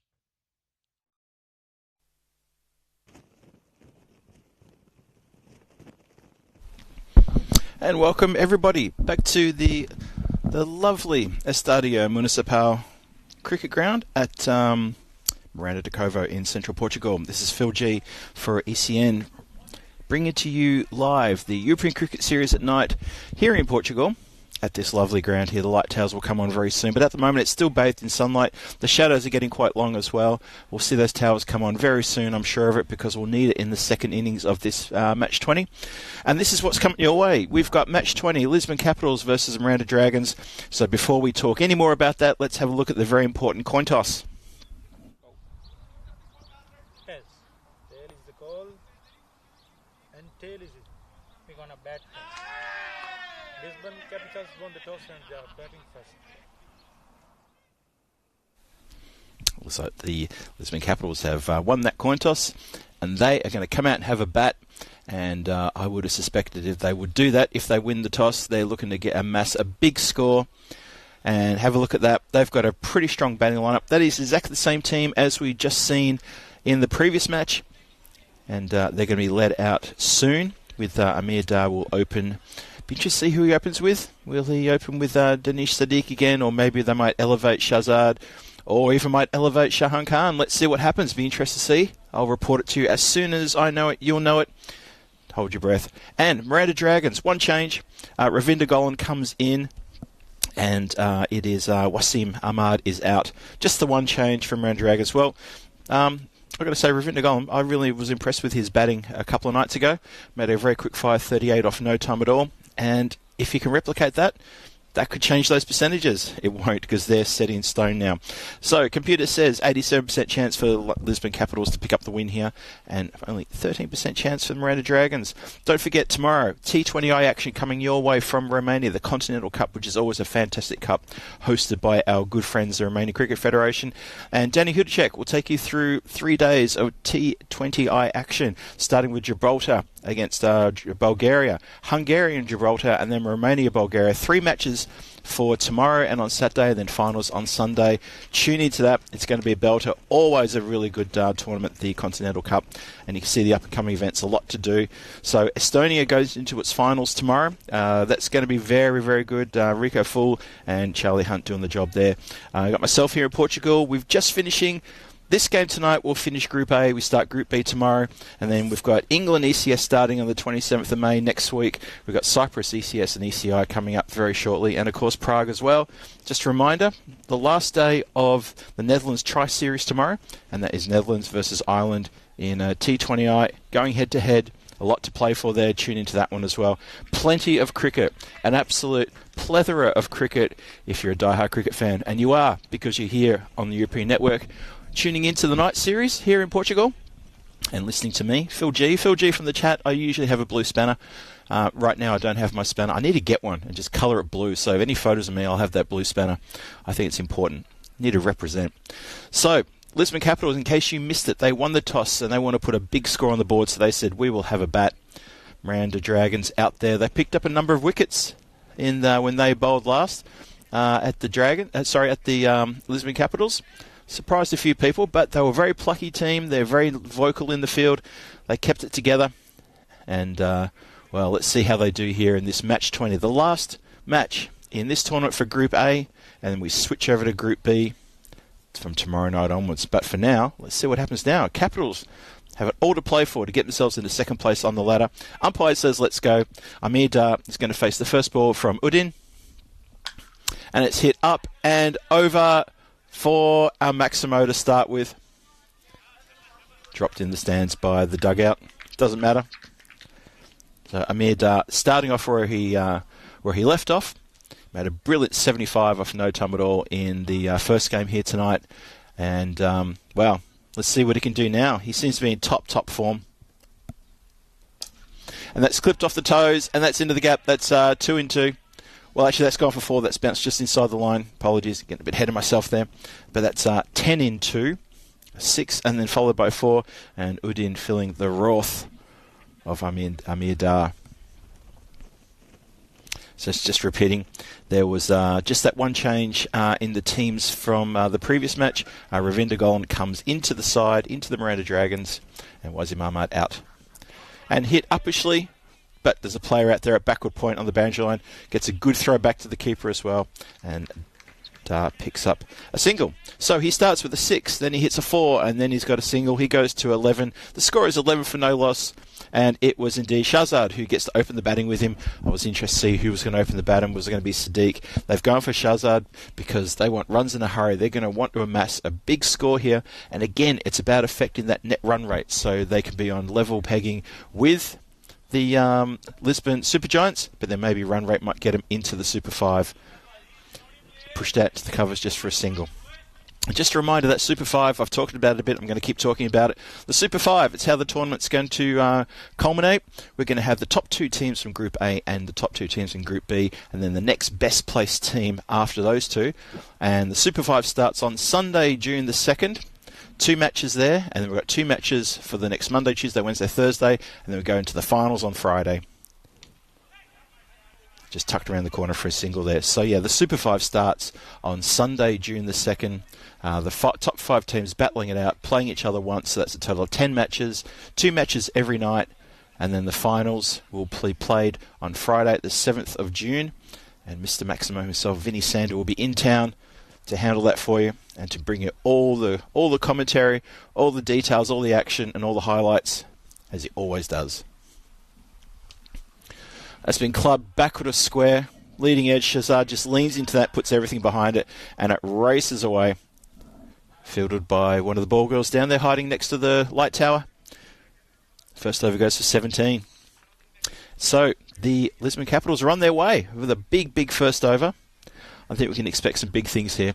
I do get the feeling that in this innings they are going to want to put the Dragons absolutely to the sword here and just cane as many runs as they can. So there may be a lot of flying grizzlies.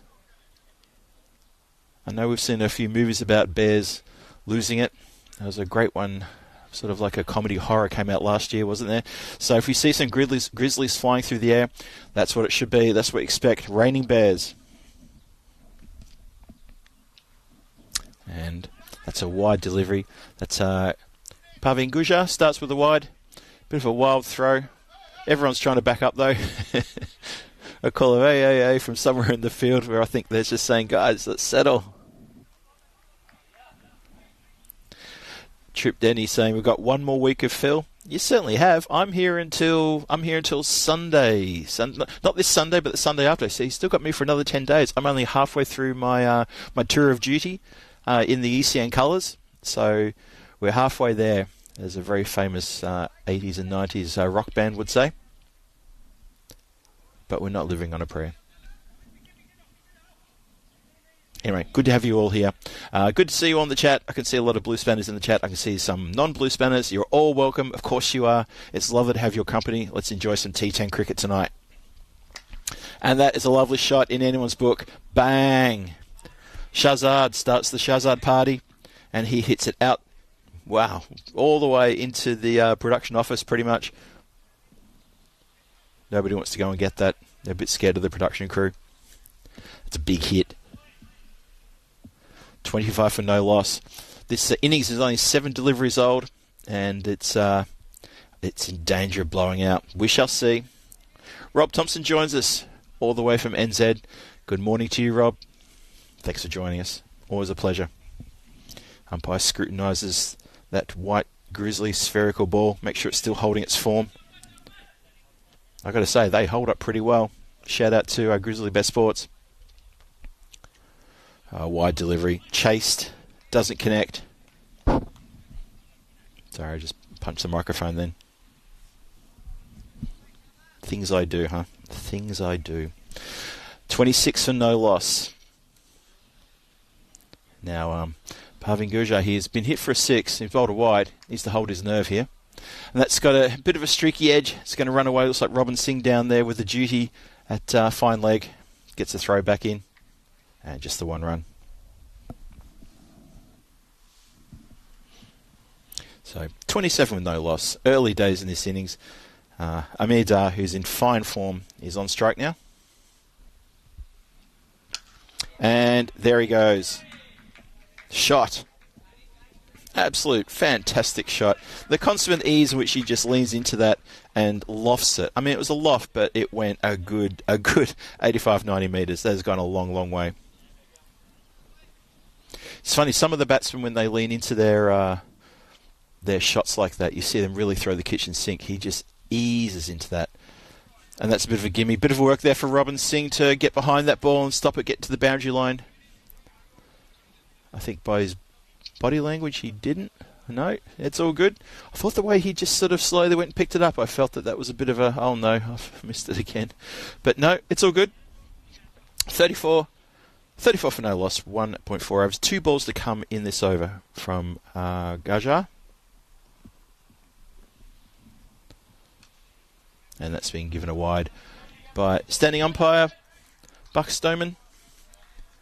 Says, no, you can't put it out there. I will punish you.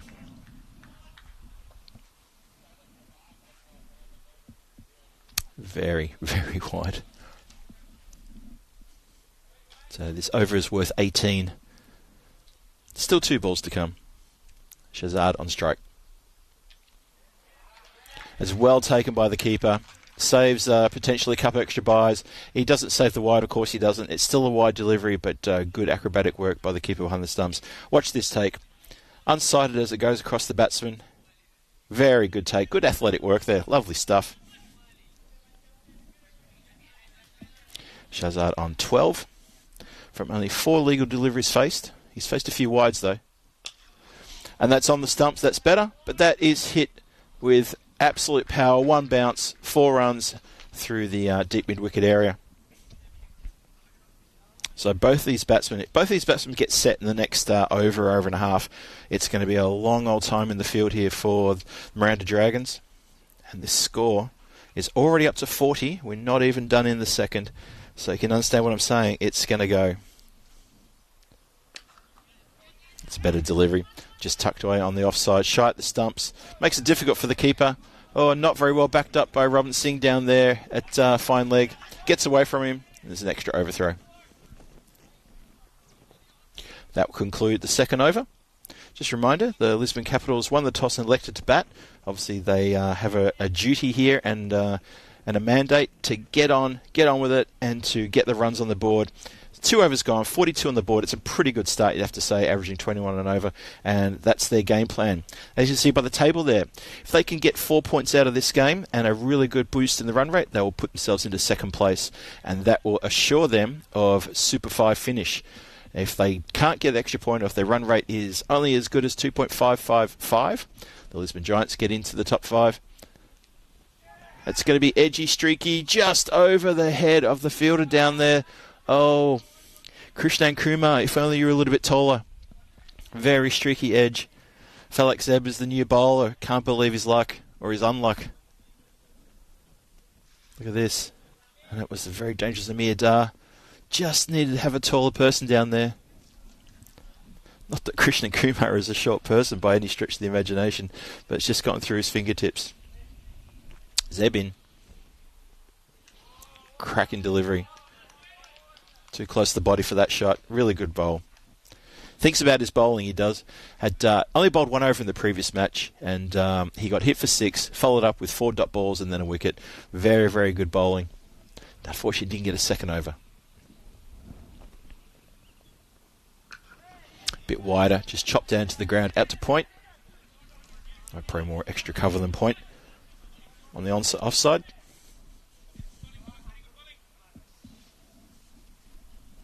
So everyone's asking about the expected score. It is indeed down the bottom in the left corner of your screen where it says XS.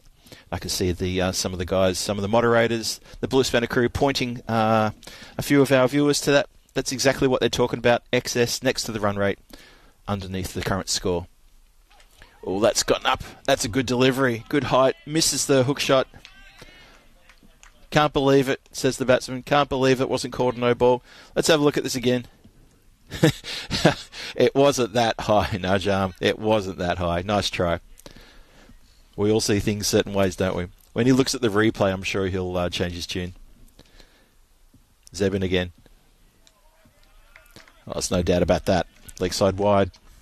Zeb looking to help it on its way. And I tell you what, we've seen a few of those today. We've seen some of these leg side wides that get in close to the pads, and batsmen have gotten in positions and helped them on their way well over the field and into that far corner. I call it the far corner because it's a long way from me. Top right of your screen. A lot of runs down there. And there's a chance. Oh, well taken. Very good catch by Bilal Tariq. I'll tell you what, anything that comes his way, he's catching every single thing that comes his way. That's his third catch for this evening, and he's caught a very dangerous batsman who's just looking to wind up. He backpedaled, kept his eye on the ball, took it. Good work. Miranda Dragons pick up a wicket. They're very happy about that. Unexpected, out of the blue. We all thought that was going to carry the boundary line. But Bilal Tariq, he's out there for a reason. And I'm telling you, that's his third catch. He's someone who keep your eye on. Very good outfielder. Good throw, good throwing arm. Handy batsman as well. 48 for 1 here in the third. So, Lisbon Capitals just struggling. I don't want to say they're struggling. That's a bit superfluous to say something like that. They're not struggling, but they're not taking the Miranda Dragons to the cleaners, and they've just lost a wicket, and the power play finishes after this ball. Oh, it's gotten through the keeper, unfortunately. And that has gone for byes, 4 of them. I think the fielders managed to get around. I think it was Christian Kumar got around. I think it's hit him on the leg. He hopped out a little bit. There was a bit of pepper on that one. But that brings up the 50. So the 50 does come up inside the power play. Have a look. Does he get something like this? Yes, he does. He kicks it just ever slightly. 52 for 1 from 3. And, well, things are going nicely here for the Capitals. That over only yielded 10 runs. That's what I meant by a little bit of pressure on, and they might be disappointed they didn't sort of make more of that over, but they lost a wicket. So maybe that's a bit to do with it as well. But 25 off that second over. Wow, that was absolute punishment there, wasn't there? Shahzad was the batsman who was caught out by Bilal Tariq on the boundary line on the bowling of Falek Zeb. Very good catch. And now it looks like we've got Ravinder Gollan, who's come into the side in this match. He's going to continue with the 4th over. And that has gone like a tracer bullet flat. If there's anything parked out there, well, you're silly for parking it there, aren't you? Because that is a car park out there. And that is flat and true. Amir Dar goes to 30, races to 30, 58 for 1. So Ravinder Gollan, known for his batting, and he's just been taken absolutely smashed there. Hopefully Gollan can come back here. Needs to find the precious. Oh, that's a better one. Much better. Dot ball, pushes across the batsman. A little bit of extra hot sauce on that delivery as well. Lovely, well bowled. 58 for 1 in the 4th.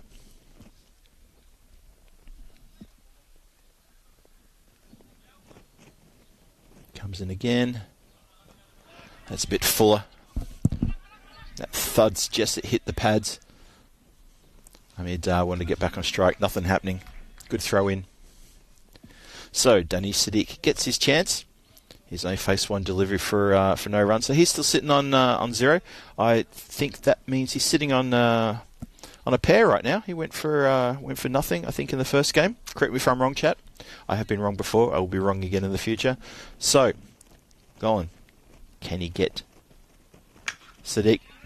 Well, it went to the fieldsman. I don't know if that was half a chance.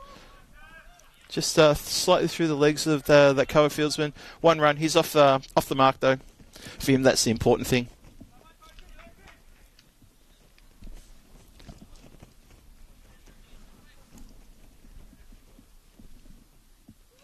So it brings Dar back on strike, who's hitting the ball beautifully. That's been cut away. Backward of point. Good throw back in off the boundary line, though. Bit of applause from the fielders. Have a look at this. Nice and close to him. Cuts it away nicely as well, though. Picked up. Clean throw. 61 for 1. Last ball, the 4th coming up.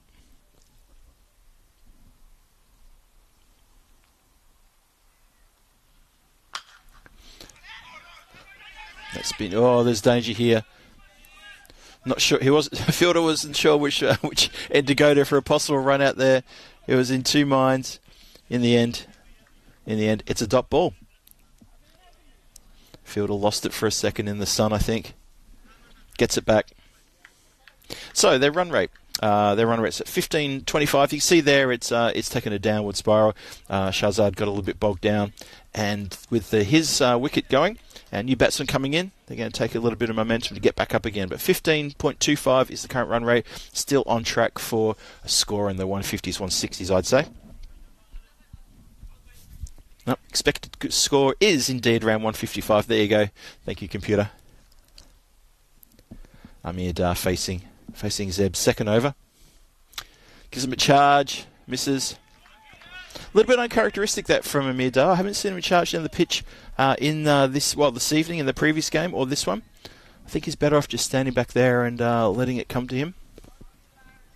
Shadow's getting quite long now at the ground. Probably see the tower switched on soon. Sit him on the pad. I'm pretty sure he's outside the line. Bowler gave his appeal, but only after a couple of others appealed in the outfield. Nothing given there. Definitely outside the line. Good bowling by Zeb. Very good bowling. Nice and tight.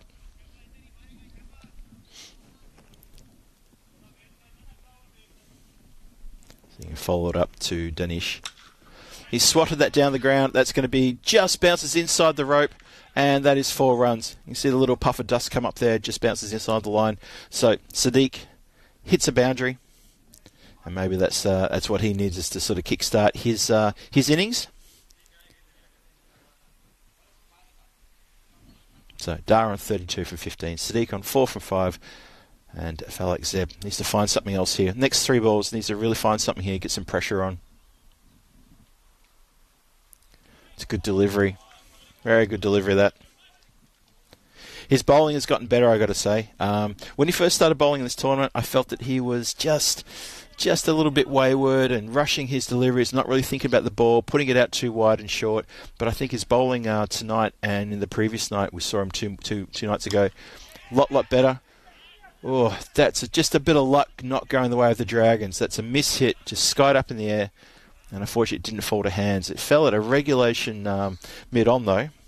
And the deep mid-on and the deep mid-wicket converged, but never going to get to that.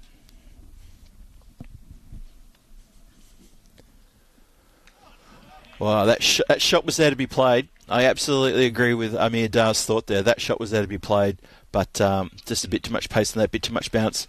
And Falak Zeb can hold his head up high for the Dragons. He's bowled 2 good overs, 1 for 11. His stats. Really well bowled. And I think, as I said, I think his bowling's getting better. Gets a welcome high five from Ravinder Golan, who is heading towards the bowler's end to resume. So 61 for 7. We're halfway through the innings. The expected scores dropped down to about the 140s because of that tied over. But the Lisbon Capitals with a big score still well and truly in their sights. Well, you've got these 2 batsmen out there. I think it's definitely on. They've only lost 1 wicket, and that was Shahzad. They've still got Shahan Khan in there, who is a big hitter, a pitch hitter. If I was a skipper, I'd be sending him next. Swing and a miss. Pushing that across the right-hander. It's a very popular ploy that I've seen in this tournament. The bowlers coming around the wicket and happy to tantalise the wide delivery, but push it across the right-hander.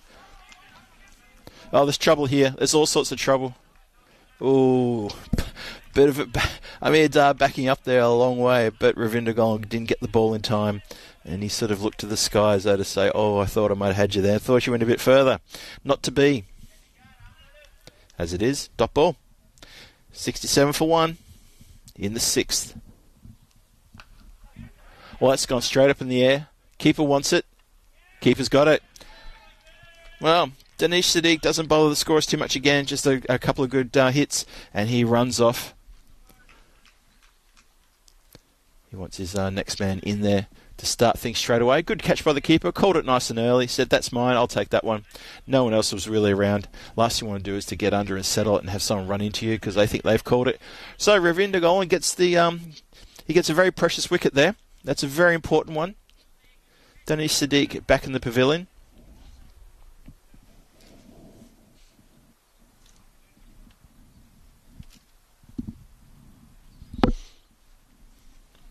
So the new batsman, I'm pretty sure that'll be Samath Patel, who batted quite well in the previous game. He scored a quick fire 21. He took a few balls to get going, but when he did, he struck the ball very, very well. He didn't hang around there for too long, though. I still think that Shahan Khan is probably your player to come in at this point. We're in the 6th, and even if he only faces about 6 or 7 deliveries, he'll probably hit a quick fire 20.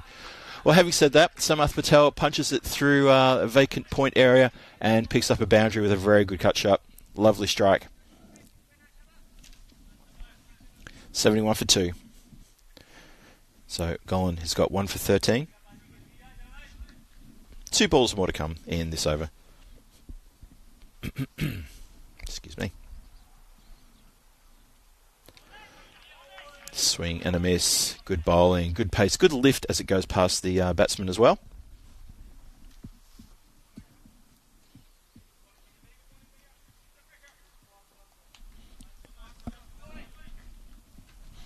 So last ball of the 6th coming up. 71 for 2 on the board.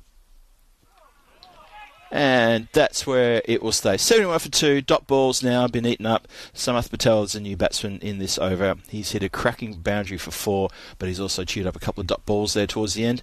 So Ravindra Golam, he finishes his 2 overs with 1 for 13. Good return for him, I'd say. And Miranda Dragons are not being put to the sword here by the Lisbon Capitals. The score is 71 for 2 after 6, and they're putting up a good fight. And Capitals will be thinking about that because they won the toss and they elected to bat first. And I reckon after 6 overs, they probably would have wanted a few more on the board than this. I think at the same time in the previous match, Amir Dar was probably pushing into the 60s or 70s at this point. So he hasn't had a lot of the strike in recent times. He's been pretty much down the other end watching a bit of carnage.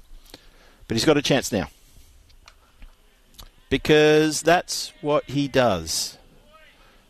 Really good upper body strength there. 6 runs, puts it over the fence. Good shot. And this is Krishnan Kumar, who starts this over the same way he started his first over in the previous game, by being taken for 6 by Amir Dar. History repeats. Comes in again. And he's been cleaned up, so Krishnan Kumar gets revenge. Amir Dar walks off in the wrong direction. His non-striking batting partner points him in the right way and says, "No, mate, we're sitting over there." And Krishnan Kumar has picked up a wicket. Well bowled. That's how you come back from being hit for 6. This. Click. Top of the stumps. So the Lisbon Capitals, probably this isn't working as they thought it would. And I get my wish because Khan is striding out to the crease. And I'm very pleased to see that. Because I have seen him get a first bowler in this tournament, but I've also seen him absolutely tear some of these bowlers to pieces in a matter of 1 over. He is powerful hitter of the ball, big striker. When he middles the shots on the leg side, it is a sound and a sight to behold. It's really quite good. Can he get going? Or we will see him dismissed in the first couple of deliveries. He was almost part of someone's hat-trick a couple of nights ago too. He was the 2nd wicket and it almost ended up being a 3rd one the following ball. Didn't happen. That's academic. That was ages ago. This is now. Krishnan Kumar. Wind up his back. Here he goes. And it's been hit. Oh, it's been hit to the fielder. Shy. Oh, bit of hustle in the field there. Good to see. Bit of support from the Rounder Dragons fielders as well. Really good to see. Krishnan Kumar, yep, that 6 is now firmly well and truly gone from his mind. He's thinking about that wicket he got and the next one he can get. Shahan Khan. He smacks that one. Helps it on its way, leg side. That's what I mean. He gets behind it and that goes very, very quickly for our trusted Bogle down in the bottom corner there to pick up and return it to the field. And he's now gone to 4 from those 2 deliveries he's faced. Krishnan Kumar has gone for 10, but he's got a wicket. A very important wicket too of Amir Dar. Really good bowling to get that. 81 for 3. 2 more to come in this over.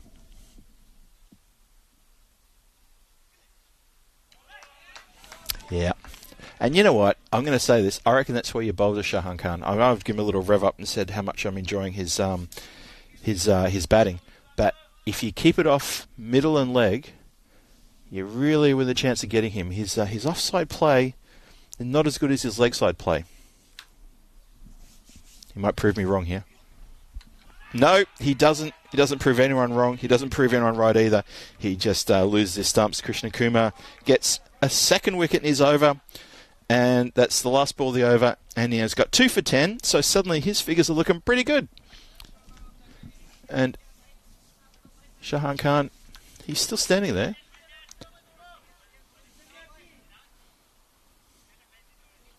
Now, did I miss something here? I'm going to see this again.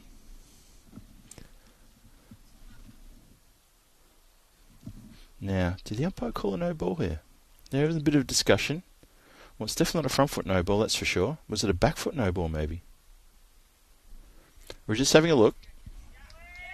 No, out is the final word. Replays were checked. Everything's happy. Umpires are happy. Miranda Dragons are ecstatic. 81 for 4 after 7, and that is the end of Shahan Khan. He comes out and he only lasts a couple of deliveries. Looked good. Always looks impressive when he middles them, just as any player probably does, but he is gone. 3 overs to go for the Lisbon Capitals to amass a score. The expected score has now dropped to 117, so you can see what that pressure on those dot balls and the wickets have done. Really brought things back down. Narendra Rana is the new man to walk out.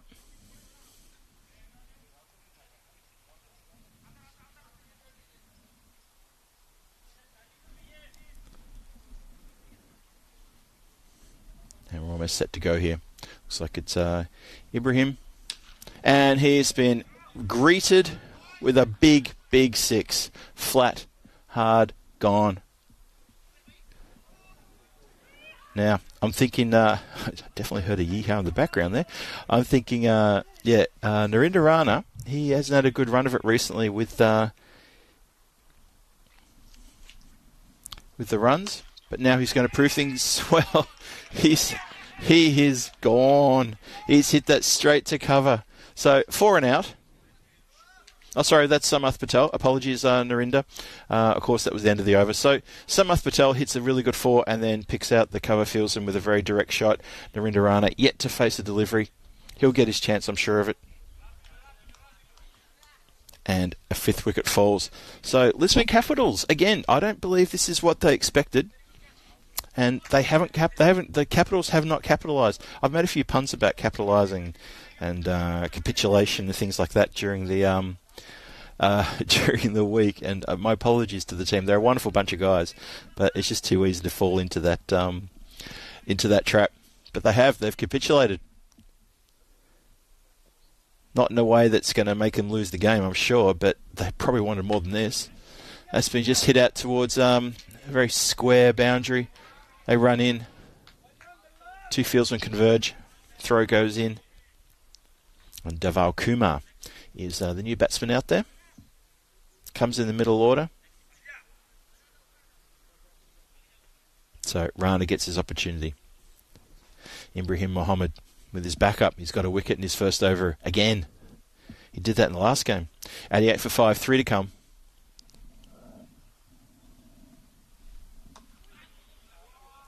It's been hit out just onto the leg side. Rana's off the mark. He's going to be happy about that. He's off his pair.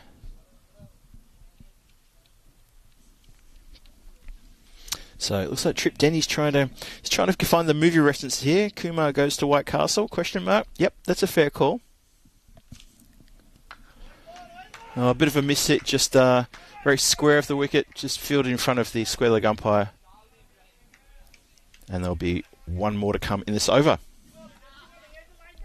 90 for 5. 1 more to come in this, the 8th. Let's see where they end up. Narendra Rana.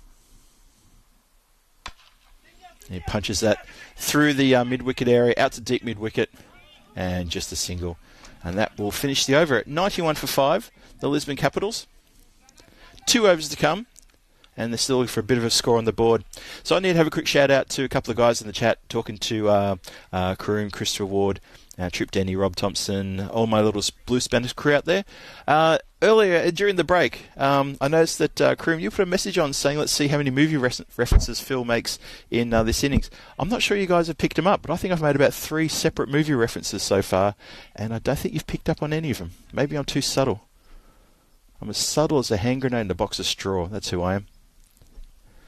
Bowler comes in. Hit down the ground. 1 bounce. Shy at the stumps. Or overthrows possibly. The wicket keeper is going. He's not going to have a shy. Everyone's just going to slow down. The wicket keeper ran to the square leg umpire position to field that ball because of the overthrows.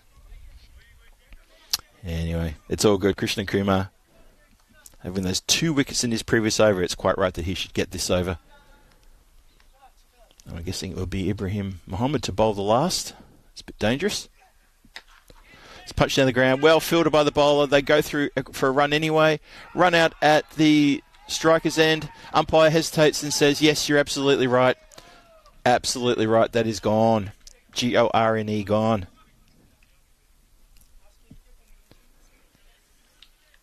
Yeah, wicketkeeper seemed very, very confident with that. And I'm sure we'll get a side-on view in a minute. But that is a run out here in the 9th. Can the Dragons keep them under 100? That would be a monumental effort if they can do that. Just saw Tripp's comment in the chat there. Well, if the Dragons could do that, then they would. I mean, they really would fancy themselves, I think. And they would think, an upset? Yeah, can we do that? And the Lisbon Capitals will think, if they can't get to 100, then maybe Super 5 isn't where they need to be. Could be a lot of ifs and buts. Comes in. Oh, top ball. Lovely. New batsman just not sure about that one. There's Patel, who's facing up. 6 wickets down, 93 on the board.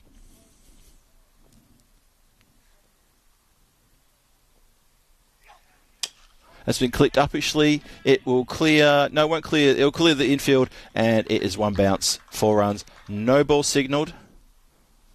No ball signalled as well. So no ball and a good lofted mid-wicket drive for 4.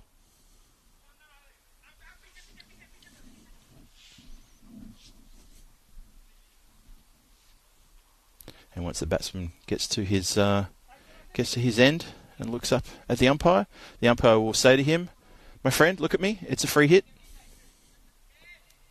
He took a while, it really took a while to look at the umpire, who was waiting for eye contact before he could show him it was a free hit. And that's been smashed over the point boundary, backward a point, 6 runs, good hit for a free hit. The free hit goes over the boundary finally. Well done.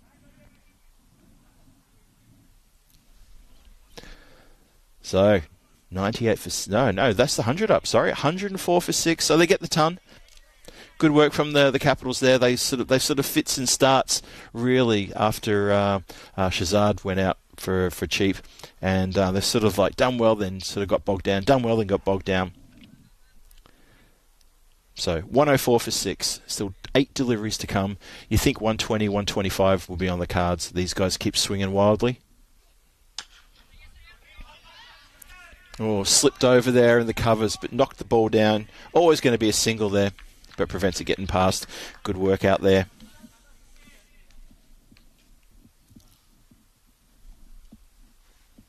So Krishna Kumar still toiling away. Last ball the over. He's been hit down the ground. Chanced for Udin.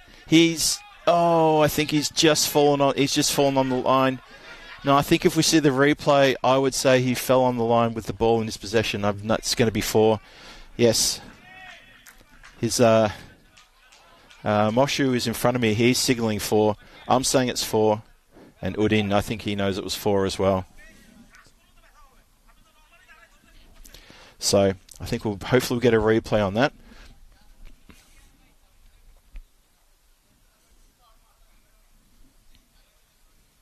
Oh, we'll just say it's already put down to the book as 4, so it's all good. Anyway, so 109 for 6 after 9. Last over coming up. So, I think Kareem in the chat's asking me about what my movie references were. Now I've got to remember them, because sometimes I just fire them out without even thinking about it. I've got a very small gap between my brain and my mouth, unfortunately. I'm just that kind of person. Not a lot of things go through the fact checker or the spell checker at times. So, I'm pretty sure I referenced Lord of the Rings, definitely Star Trek. I think it was Star Wars. No. Was it Star Wars? Did I make a Star Wars pun? I can't remember. Well, he's tried to bowl it wide, but the batsman's equal to the task and leant into that and just gone bang. 6. Shot. Patel turning it on here in the final over.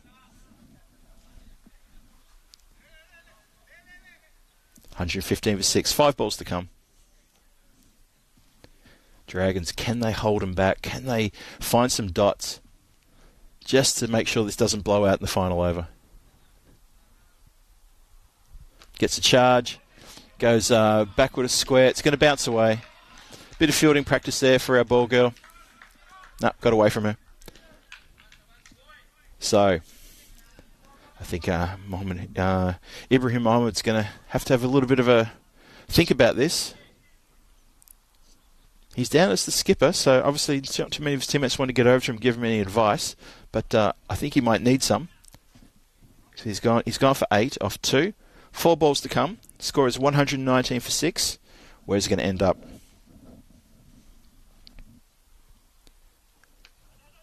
No, it's an edge. It's going to run away to fine leg, who comes charging in.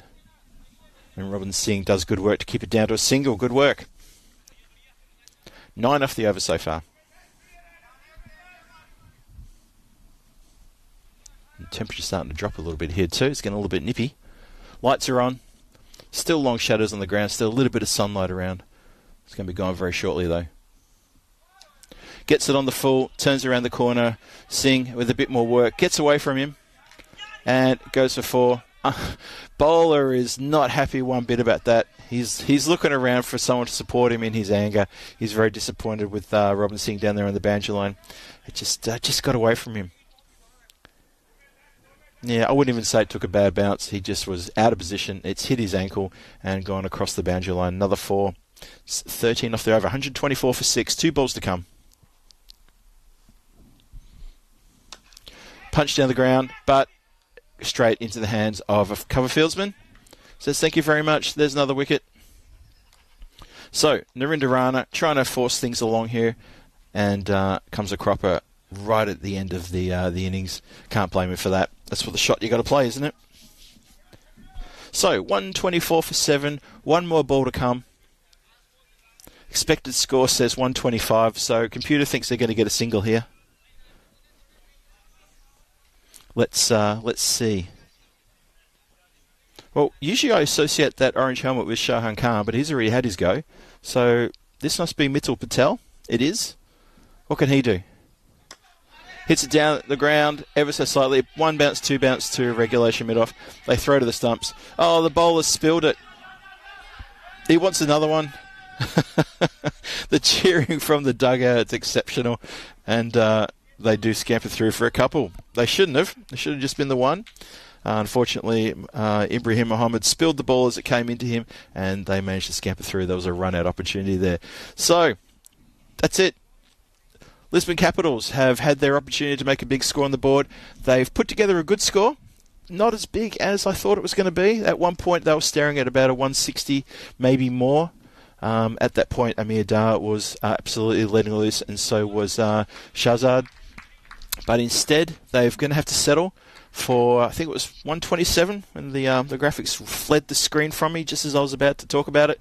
So that's still not a bad score. That set a target for the Miranda Dragons. Now, the fact that the target isn't so imposing, still a big target, but the fact that it's not so imposing, 126, thank you, 126 is the score, 126 for 7 after 10. The fact that that score is not so as imposing as it maybe could have been, Miranda Dragons might go into this with a little bit of a bounce. We'll see. We'll see. Amir Dar at the top there, 38. What can you say? He's been batting so well today. Supported by Najim Shahzad. But the rest of the batsmen, they just couple of fours, couple of sixes, and then they just hold out. No one really sort of managed to contribute any more than that. Patel at the end there did pretty well. In the bowling department, in the middle, Falak Zeb and Ravinder Golan can hold their heads up high. Very economical. 1 wicket apiece from their 2 overs. A couple of the bowlers got taken apart, especially at the top there when Amir Dar was absolutely letting loose. And towards the end there, a few runs were shed, but some important wickets were taken, which kept the run rate down. So we're halfway through this final match, this Group 20, the final match for Group A. Let me just correct that. I would say it's the final match. Have you not tuned in tomorrow night? But this is where we're standing. Amir Dar starring with the bat. It was Dikshit Patel who got us a 22 off 7. Came in with a very good cameo there at the end. A couple of wickets to Ibrahim Mohammed and Krishna Kumar, but they were expensive. So, Miranda Dragons going to come out in about 8 or 9 minutes' time. They're looking for 127 runs from their 10 overs to try to spoil the party for the Lisbon Capitals, who will be... They probably came here banking on a couple of wins. I don't think this is all done and dusted. It depends on the start. If the Miranda Capitals get the same start they did in the previous game, absolutely game on. It's going to be fun. It's going to be bumpy. It's going to be good. So I would ask you to go and grab yourself a little bit of beverage, get yourself settled down nicely in front of your laptop, or if you're casting your laptop or your tablet or your phone to the TV, get comfortable. Send the kids out of the room. It's going to be absolutely fun, this last innings in Group A, coming your way in about 7 or 8 minutes' time. I'm Phil G. I'm here in Portugal at Miranda de Covo Oval. It's wonderful to be here, calling this game for the European Cricket Network, and this is the European Cricket Series at night in Portugal. I'll see you back here in a few minutes. Cheerio.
This European Cricket Network event is proudly brought to you by HCL Software and Paramatch.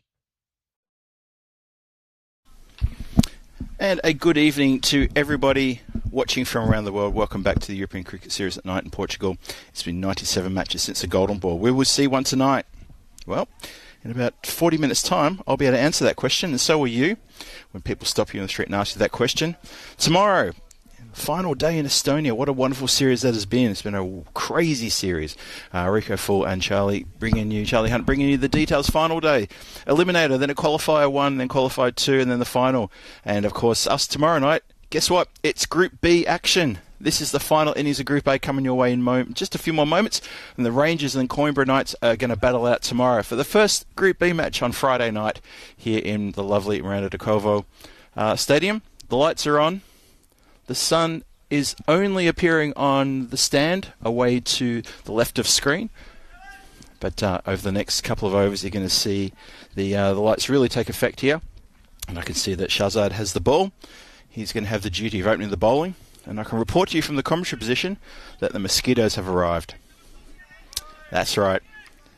I'm itching like crazy right now. And I killed about 4 of them in the last 5 minutes of commentary. So if you heard me going off comms for a few times unexpectedly and coming back on again, that's because I was smacking myself trying to get rid of those mosquitoes.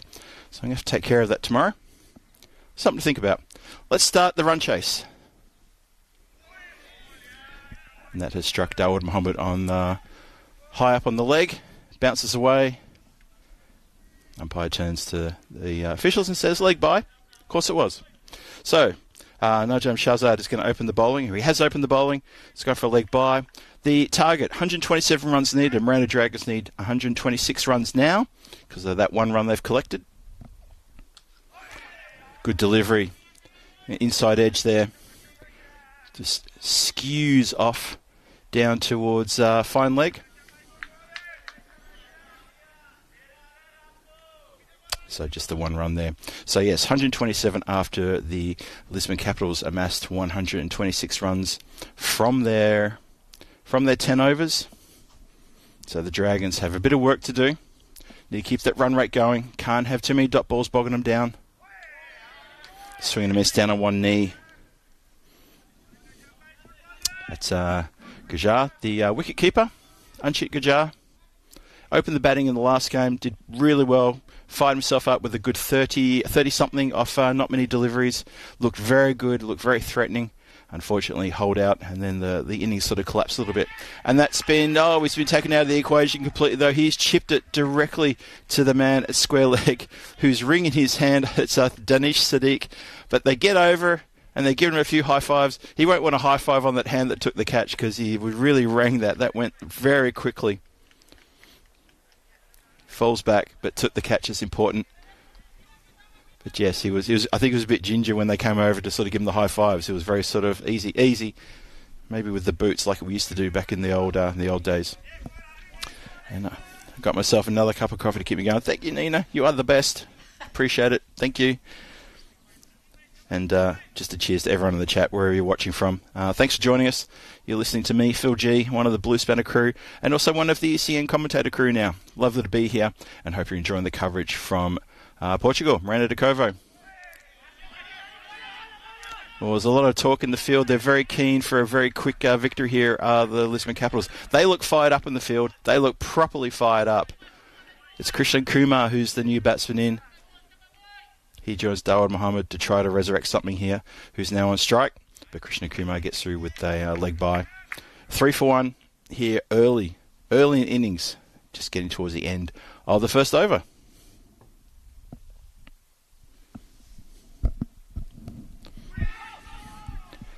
Well, I mean, Shahzad's bowling so well at the moment. Really, really well. At the body.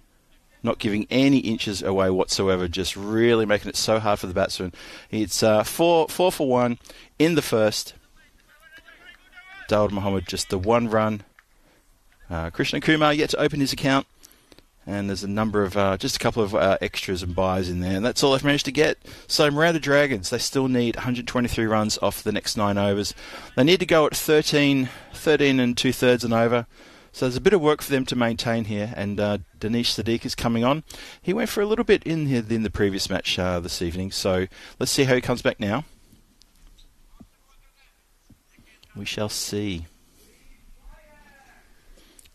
I just saw another mosquito trying to get me again. What are you doing? Oh, tell you what, if that was any straighter, stumps would have been everywhere, or it would have been LB. Lovely bowling. It's been very good bowling. A very good bowler, Dinesh Sadiq, for the Lisbon Capitals. Have a look at this again.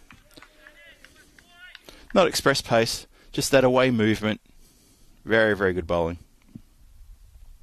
And hello to Chris Smith, who joins us in the chat. Good to see you, Chris.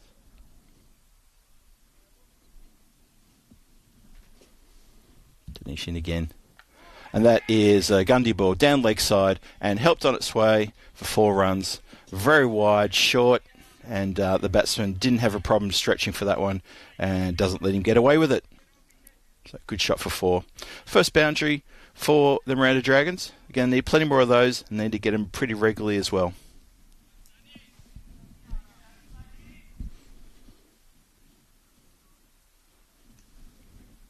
So bowler in again. And it's a carbon copy. But this time they had a fielder out there to try to stop him, but it went for 6. So it was actually a better return for the Miranda Dragons, even though the Capitals were onto it. And Dinesh Sadiq has he's gone down leg side a second time, and he's got the treatment. Have a look at this. In with a shy. Ever so close, in with a chance of catching that one. And now they're strengthening the leg side field by putting a mid-wicket on the 30-yard circle.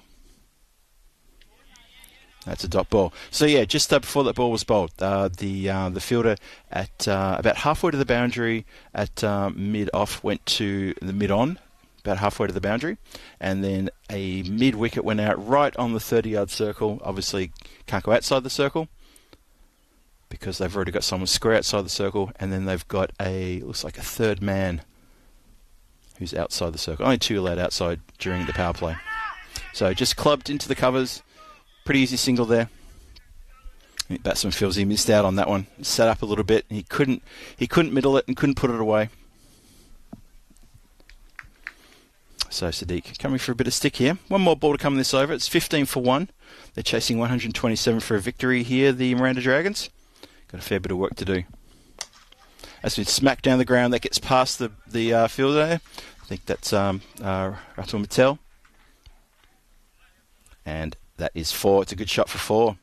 So Krishna Kumar joins the party now and hits a 4. Doesn't always have to be 6s, does it? So, well done. Good shot. Split the field. And it was a safe hit. And it's 19 for 1 after 2. The run rate's just slightly down. But have a look at the standings in Group A. So the Lisbon Capitals, they're working to get up alongside the Lisbon Supergiants, who are 4 points above them. Now those 4 points, that is 3 points for a match and 1 point for a bonus point, and obviously need to work on the net run rate, which is why they were so gunning to make a lot more runs than what they made, and they really want to get these Miranda Dragons not necessarily out, but they need to tie them down. You know, make sure they don't bleed runs here, because that net run rate is very important to this Lisbon Capitals team as to where they end up. They end up second or third. They end up second, they definitely play Super 5. They end up third, they may play Super 5, but also there's a chance they may not. So it's just about taking your chances and making sure that works for you. So Samath Patel comes in and he bowls a good dot ball. Gets it past the slashing blade of Dawud Mohammed.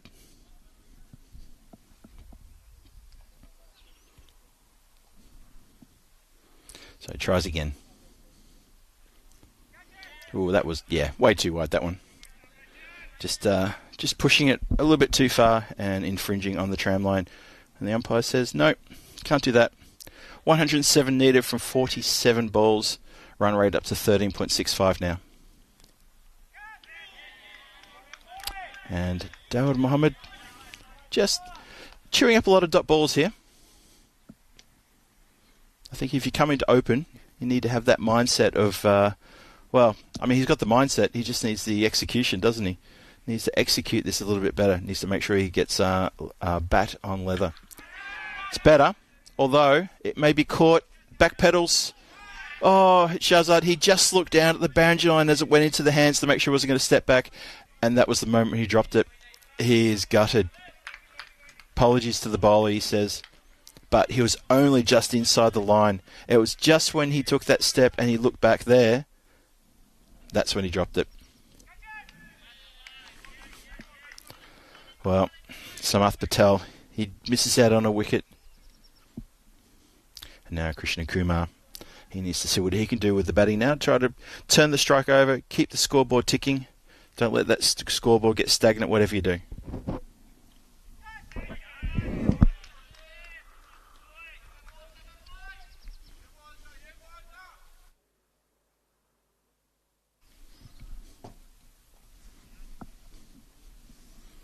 And I need to set myself a reminder, folks, that I'm going to have to get myself some sort of mosquito repellent because I'm getting eaten alive in here. It's not a pleasant feeling at all, as you probably all know. They've just come out of nowhere. Bit like that no ball, really. Have a look at this one again. Oof. The unpredictable bounce of the pitch at the Miranda Decovo Stadium was evident there. That's something for the Group B batsmen to think about before they turn up here starting tomorrow. That's come down the ground, but it's not going to come far enough. Mittal Patel, boom, takes the catch. Now what's happened there? Because it was no ball. I'm saying what's happened there because Mittal Patel was stretching the arm. I think he might have pulled something there when he threw the ball back in. Hope he's all right. Yeah. Not sure what's happened there, folks. He was just, after he threw the ball in, he's now grabbing his shoulder a little bit, so he may have just given that a little bit of a tweak. Anyway, it's the end of the third, end of the power play. 23 for 1 on the board. Target is 127. It's going to be Amir Dar coming on to bowl. He's going to bowl the fourth. So 1 wicket down as the mosquito flies right in front of my vision.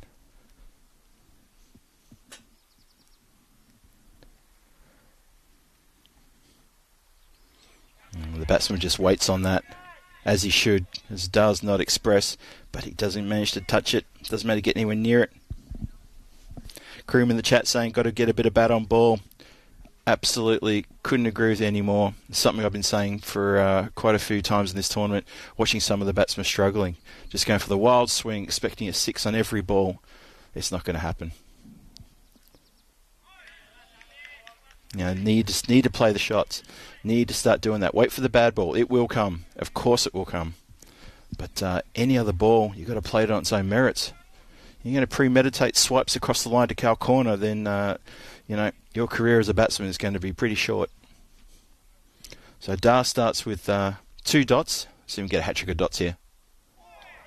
How did that miss the stumps? I think as he's walking back, you can tell he's probably thinking, what? I don't know why I'm not bowling it straight. 3 dot balls in a row. Krishnan Kumar's been out there for 9 deliveries. He's on 5. Dawud Mohammed, he's 13 from 10.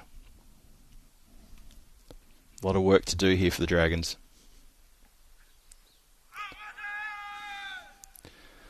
One person appealed. Amir Dar, bowler didn't appeal. He's grinning. So it's 4 balls past the swinging blade. Not good enough at this for the top order. Miranda Dragons just struggling to get bat on ball. Need to get bat on ball, even if it's just a block. Just need to hear the sound of leather on willow. Well, that's a wide ball, so they'll obviously take that one. 1 blemish now in Amir Dar's bowling.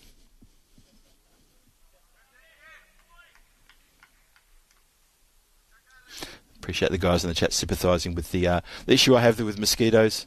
Just one of those things, I guess. Dar in again.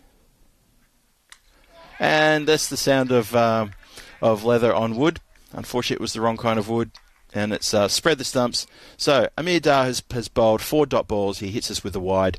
And then he says to the batsman, well, if you're going to keep swinging, how about I bowl a straight one? And it's gone straight through him. And he gets a well-deserved wicket.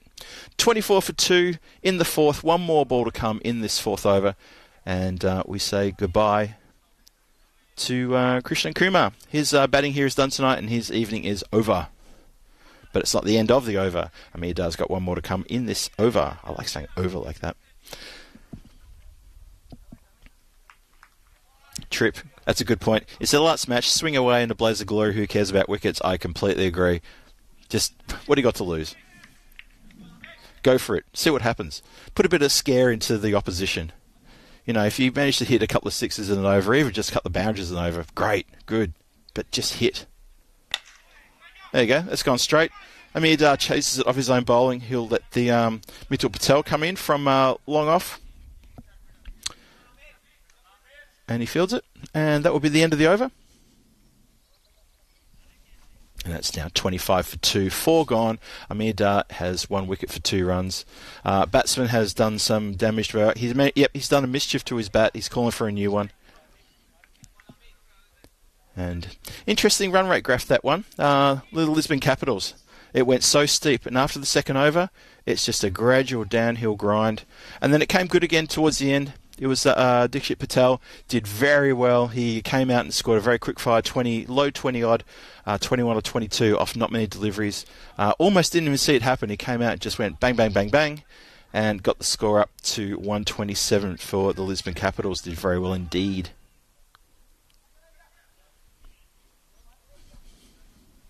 Music references are coming thick and fast in the chat now. I tried the movie references before. One of those movie references I did, it was probably not really quite right because it was to do with the batsman on strike right now. Swing and a miss. Mitchell Patel in front of me appealing for a caught behind. No one else appealed. There was just a shout of joy. Yeah, one of the movie references I did was referred to Ravinder Golan, but I was mispronouncing his name. And you can guess why I was saying Lord of the Rings.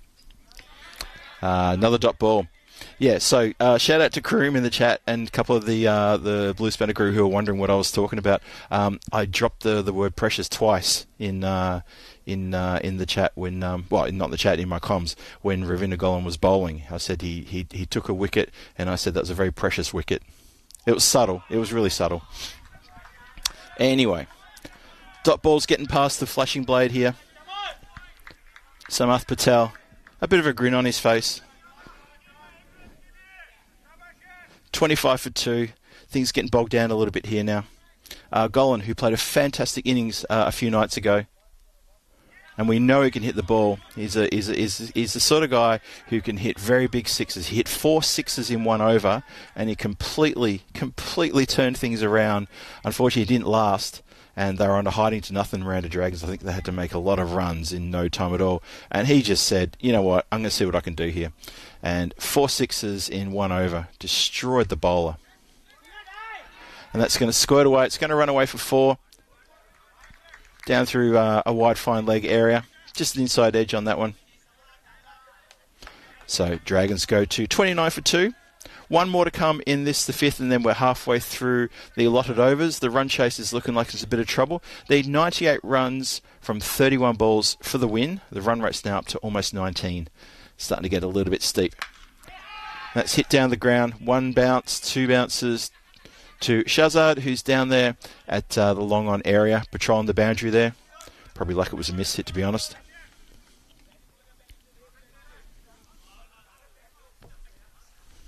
And that's the end of the 5th. 30 for 2 after 5.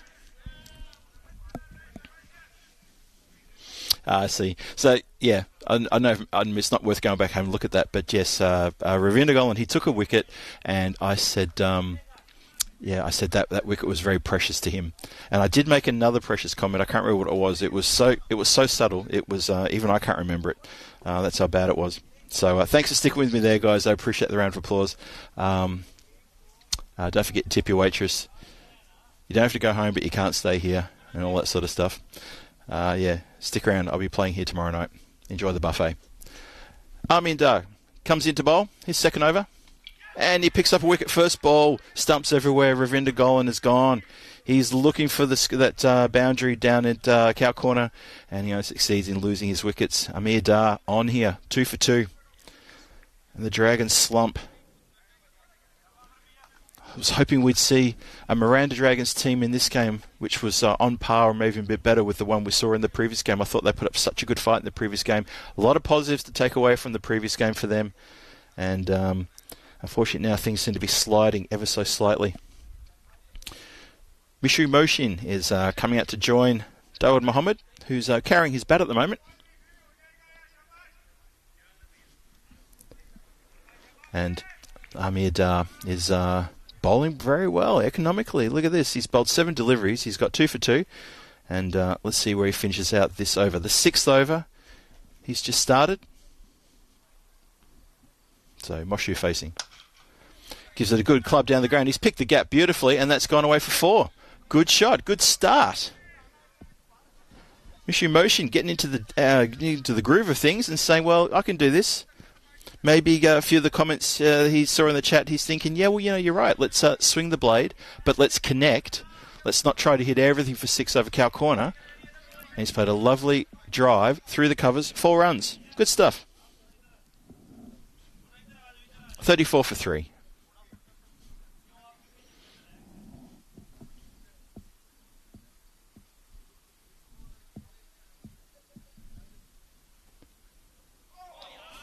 Tries to replicate it again. Almost gets bowled. Flies past the edge. Yeah, we haven't seen too many flying grizzlies tonight, especially from the in this innings. The Dragons just having trouble getting up and under the ball. But if they're going to play for the 4s, that's still good. Just need to be placing it and hitting with purpose, and just play the ball on its merits. Don't try and premeditate. The batsmen are going to go a long way to posting good scores when they do that.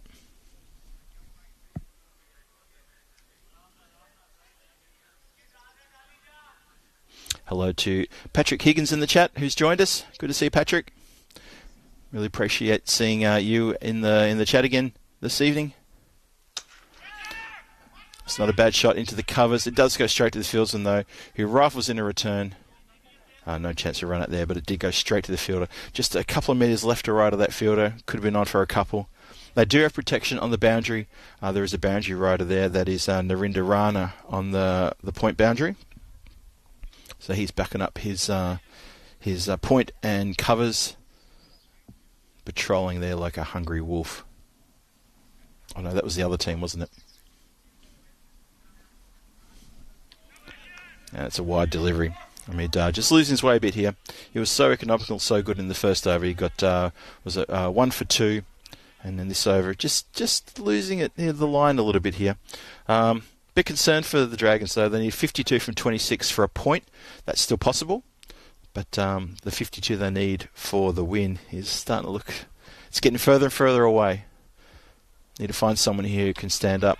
That's a good shot, but it goes straight to the fielder, who's placed there almost perfectly to stop that from getting through. Fires in a return, and they have to really hustle just to take a single.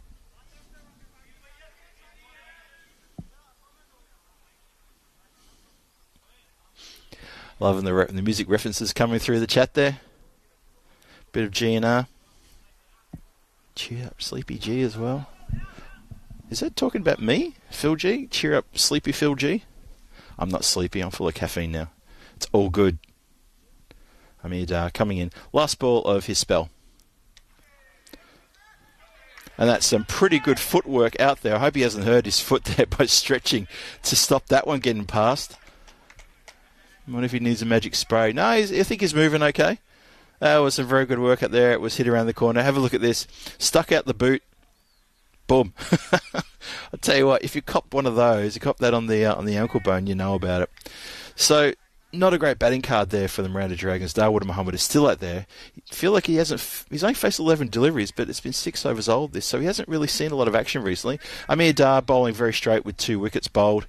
Umpire just reminding the Lisbon Capitals, get on with it, pointing at his watch and saying, you're on the clock.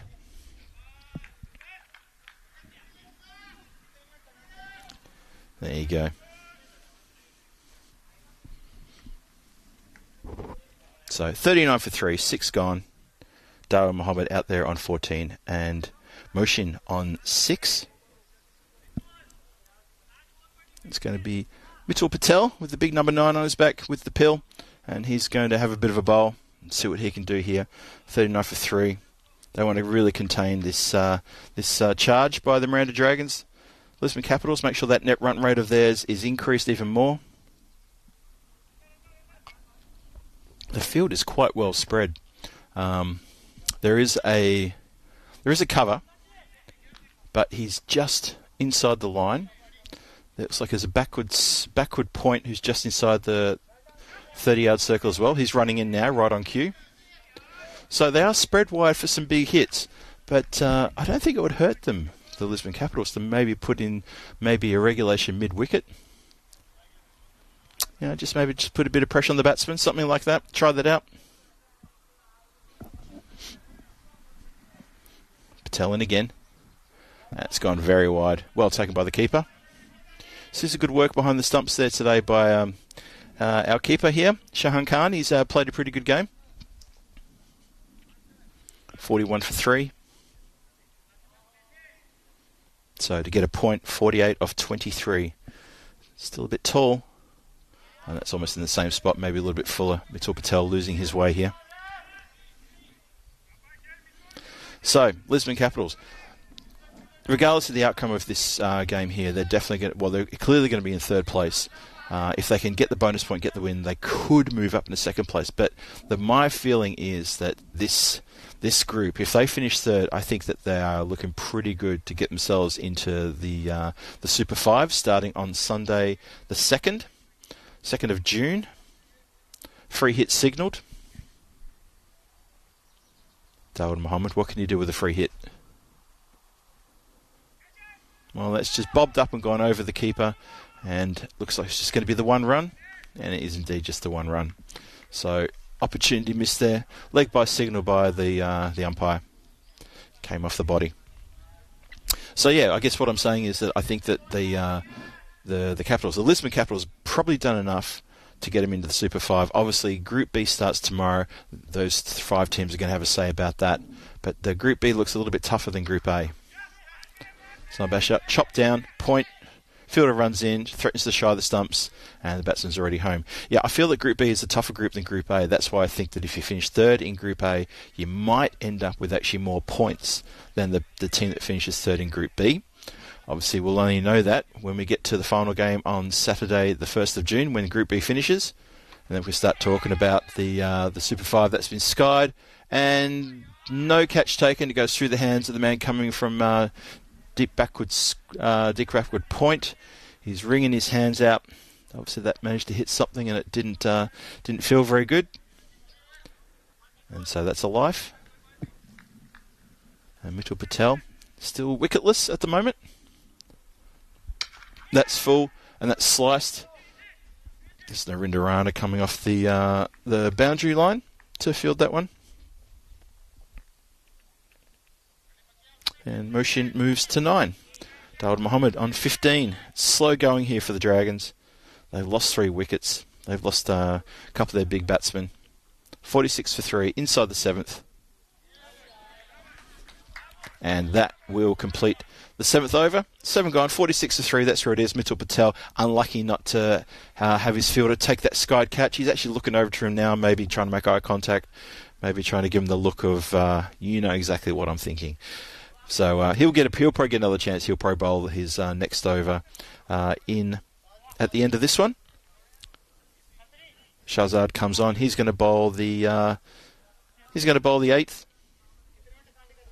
43 needed from 18 deliveries to get a point at 14.33. So that's the equation we're looking at for the Dragons.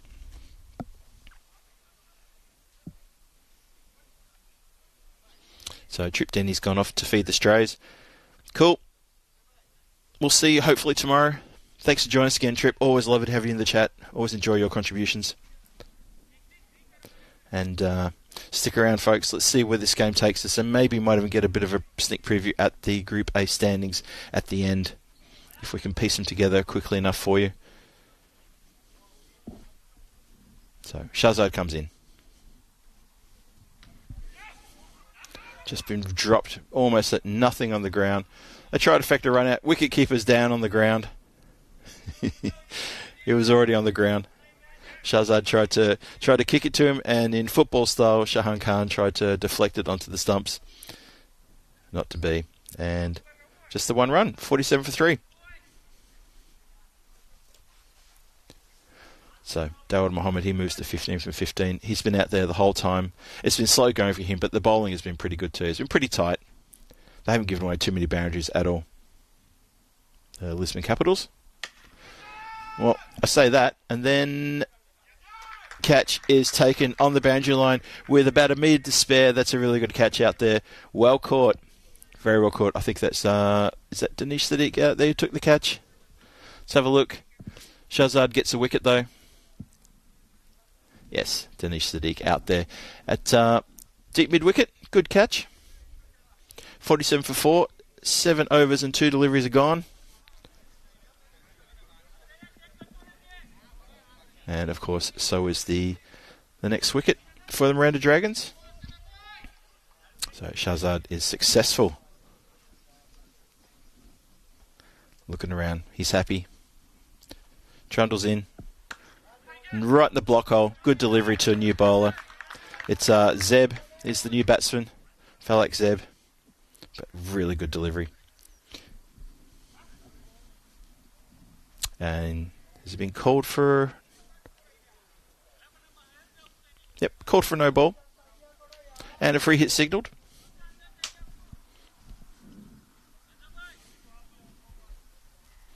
So it was a good delivery, but unfortunately there was the no ball.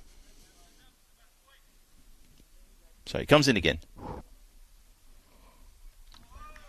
And that'll be a miss.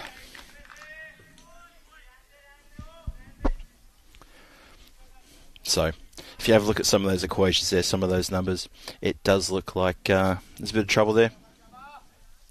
For the Miranda Dragons, 48 for 4. We're halfway through the 8th. Dear Maria saying good night to everyone. Good night to you too. That's been chipped down the ground. Bit of confusion there because it went straight to the man who was so close to the stumps. He could have just walked it in and effected a run out. There was never any sort of run there. And the run's really drying up now for the Miranda Dragons. The run rate must be plummeting at the moment. 41 needed from 14 for a point. The run rate's up to now over 17.5. And, of course, the win is almost... It's still mathematically possible, but you'd be a brave person to call that. And also, I'm looking to the chat to see if there's anyone out there who wants to talk about at what time the key goes in the ignition and then turned ever so gently clockwise. I'm waiting for someone to put their hand up for that. Who's it going to be first? Or do they feel it's not time yet? Well, there's that. So Shahzad bowling to Zeb. Gives him the charge. Bit of confusion there as to where the ball went because it went literally nowhere. And that is the end of the over. 8 overs gone, 48 on the board, 4 wickets down, and the Miranda Dragons are, well, they're in all sorts of trouble, and the Lisbon Capitals are definitely doing the job here. They're restricting the runs. They are going to pick up the win, and that is going to put them have a very good chance for getting into the Super 5. Start on Sunday, June the 2nd. Please remember that. Have a look at that run rate chart, and it's now flatlining for the Miranda Dragons.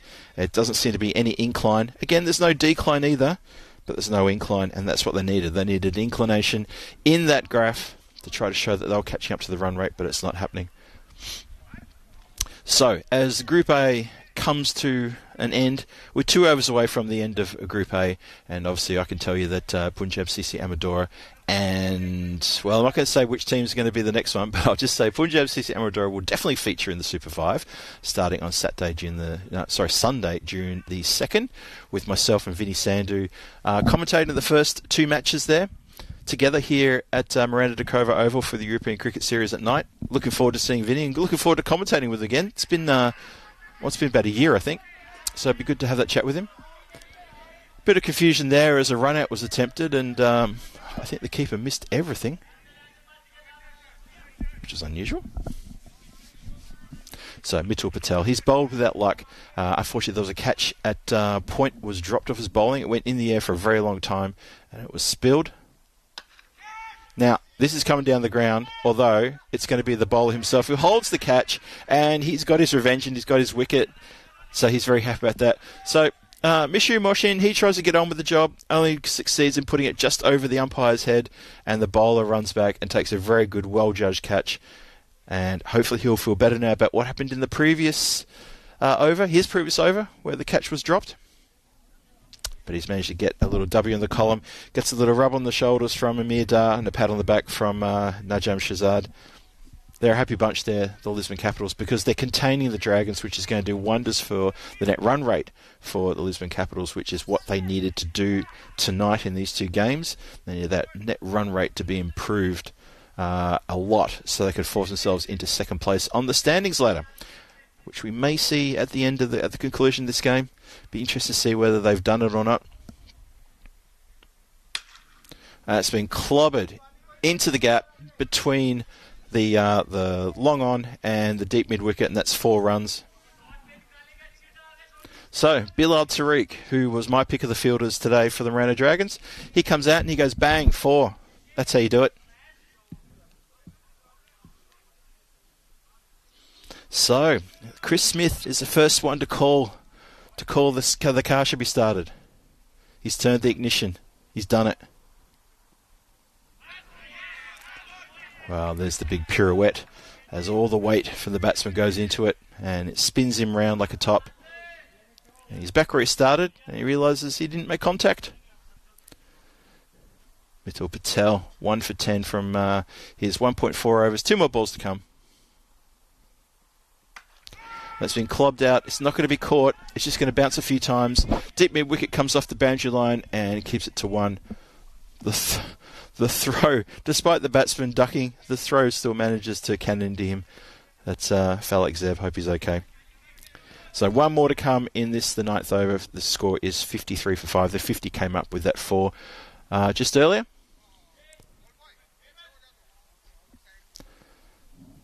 Just pausing for a second as the ball boy's a little bit too close to the action.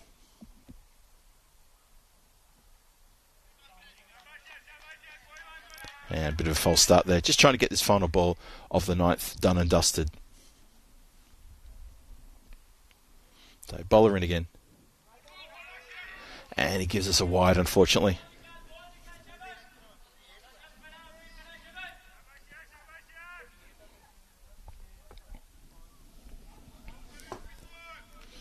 So we're going to get there eventually. Still 1 more to come.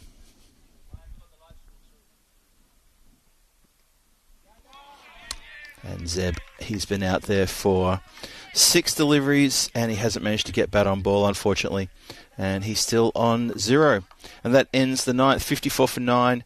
Sorry, 54 for 9. 54 for 5. 9 gone, 1 more over to come. And the Miranda Dragons have slowed down appreciably now. With 5 wickets down, I can understand that. And the Lisbon Capitals have been very miserly with their runs here. The bowls have been very tight. And it just remains to be seen how this final over goes. And this is the final over of Group A.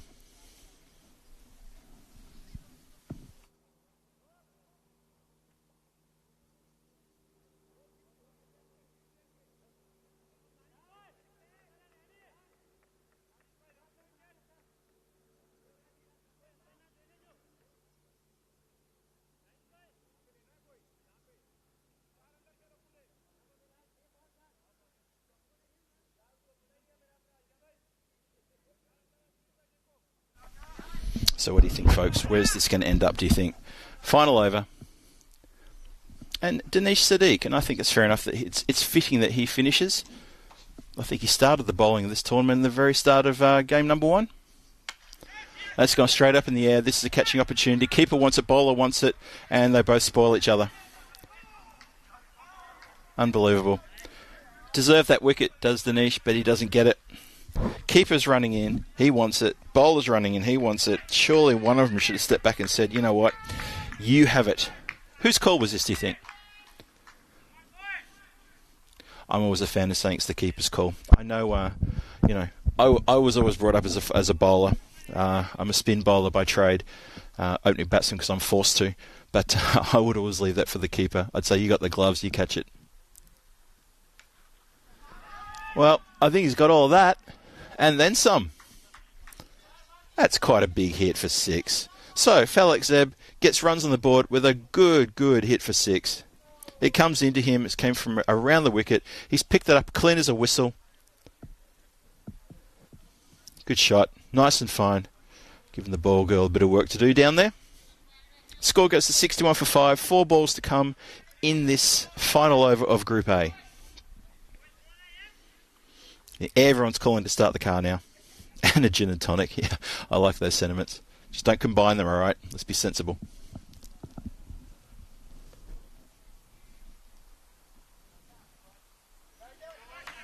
Strange old shot that from Fallick, isn't it? I've seen him play that a few times. This sort of lift the bat and sort of step away. And if you can get that top edge going, there is a third man, and then you got a backward point. But there's a big gap though between them. So once you elevate it through there, it's pretty much 4 runs, or 6 if you can get some proper elevation through there. But otherwise, maybe just soft hands play it down into the gap. That could be an answer. Bowler in again. Smacks it down the ground, mishits it, couple of bounces, and Shazab comes off the long on boundary, keeps it to just 1. Zeb moves to 7, and Bilal Tariq will potentially face the last 2 balls of this innings of the match and of Group A coming up momentarily. Oh, Kroom gets in with a really good comment, as long as they don't look back in anger. Lovely, that one. That's a good one. Didn't see that one coming.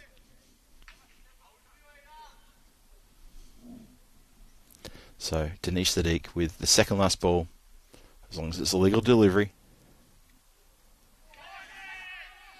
Well, they run the bye, and he's been run out. Even I think I called it before the umpire. That was an easy run-out opportunity. Just running for it. Not sure what the if there was any real proper reason to sort of run that one. I thought they might just play it out as was, but they didn't. And Bilal Tariq has to leave the arena. His night is done. Did well in the outfield today. Couple of catches. No, took 3 catches, I think, in the outfield, and fielded really well down there in the deep mid-wicket area. Very impressed with him.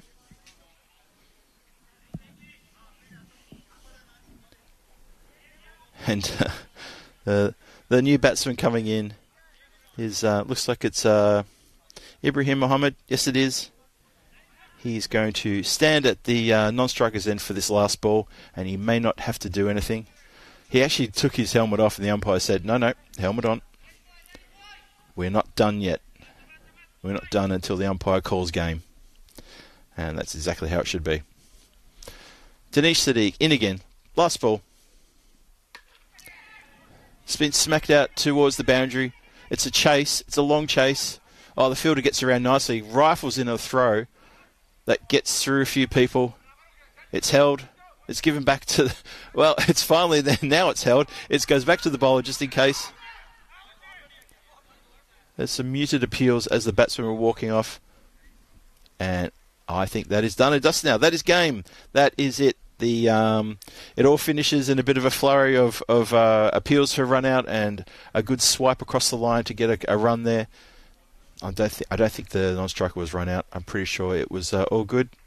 I think the umpire's also indicating it as well. We'll get the final wash-up when we see... They're standing around, they're just asking the question how it finished.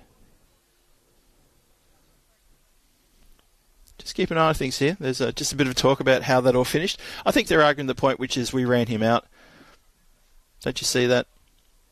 We can have a look at a replay, but we don't have to, because that was the last ball of the over. The win's in the bag. We just need to make sure we've got it all good.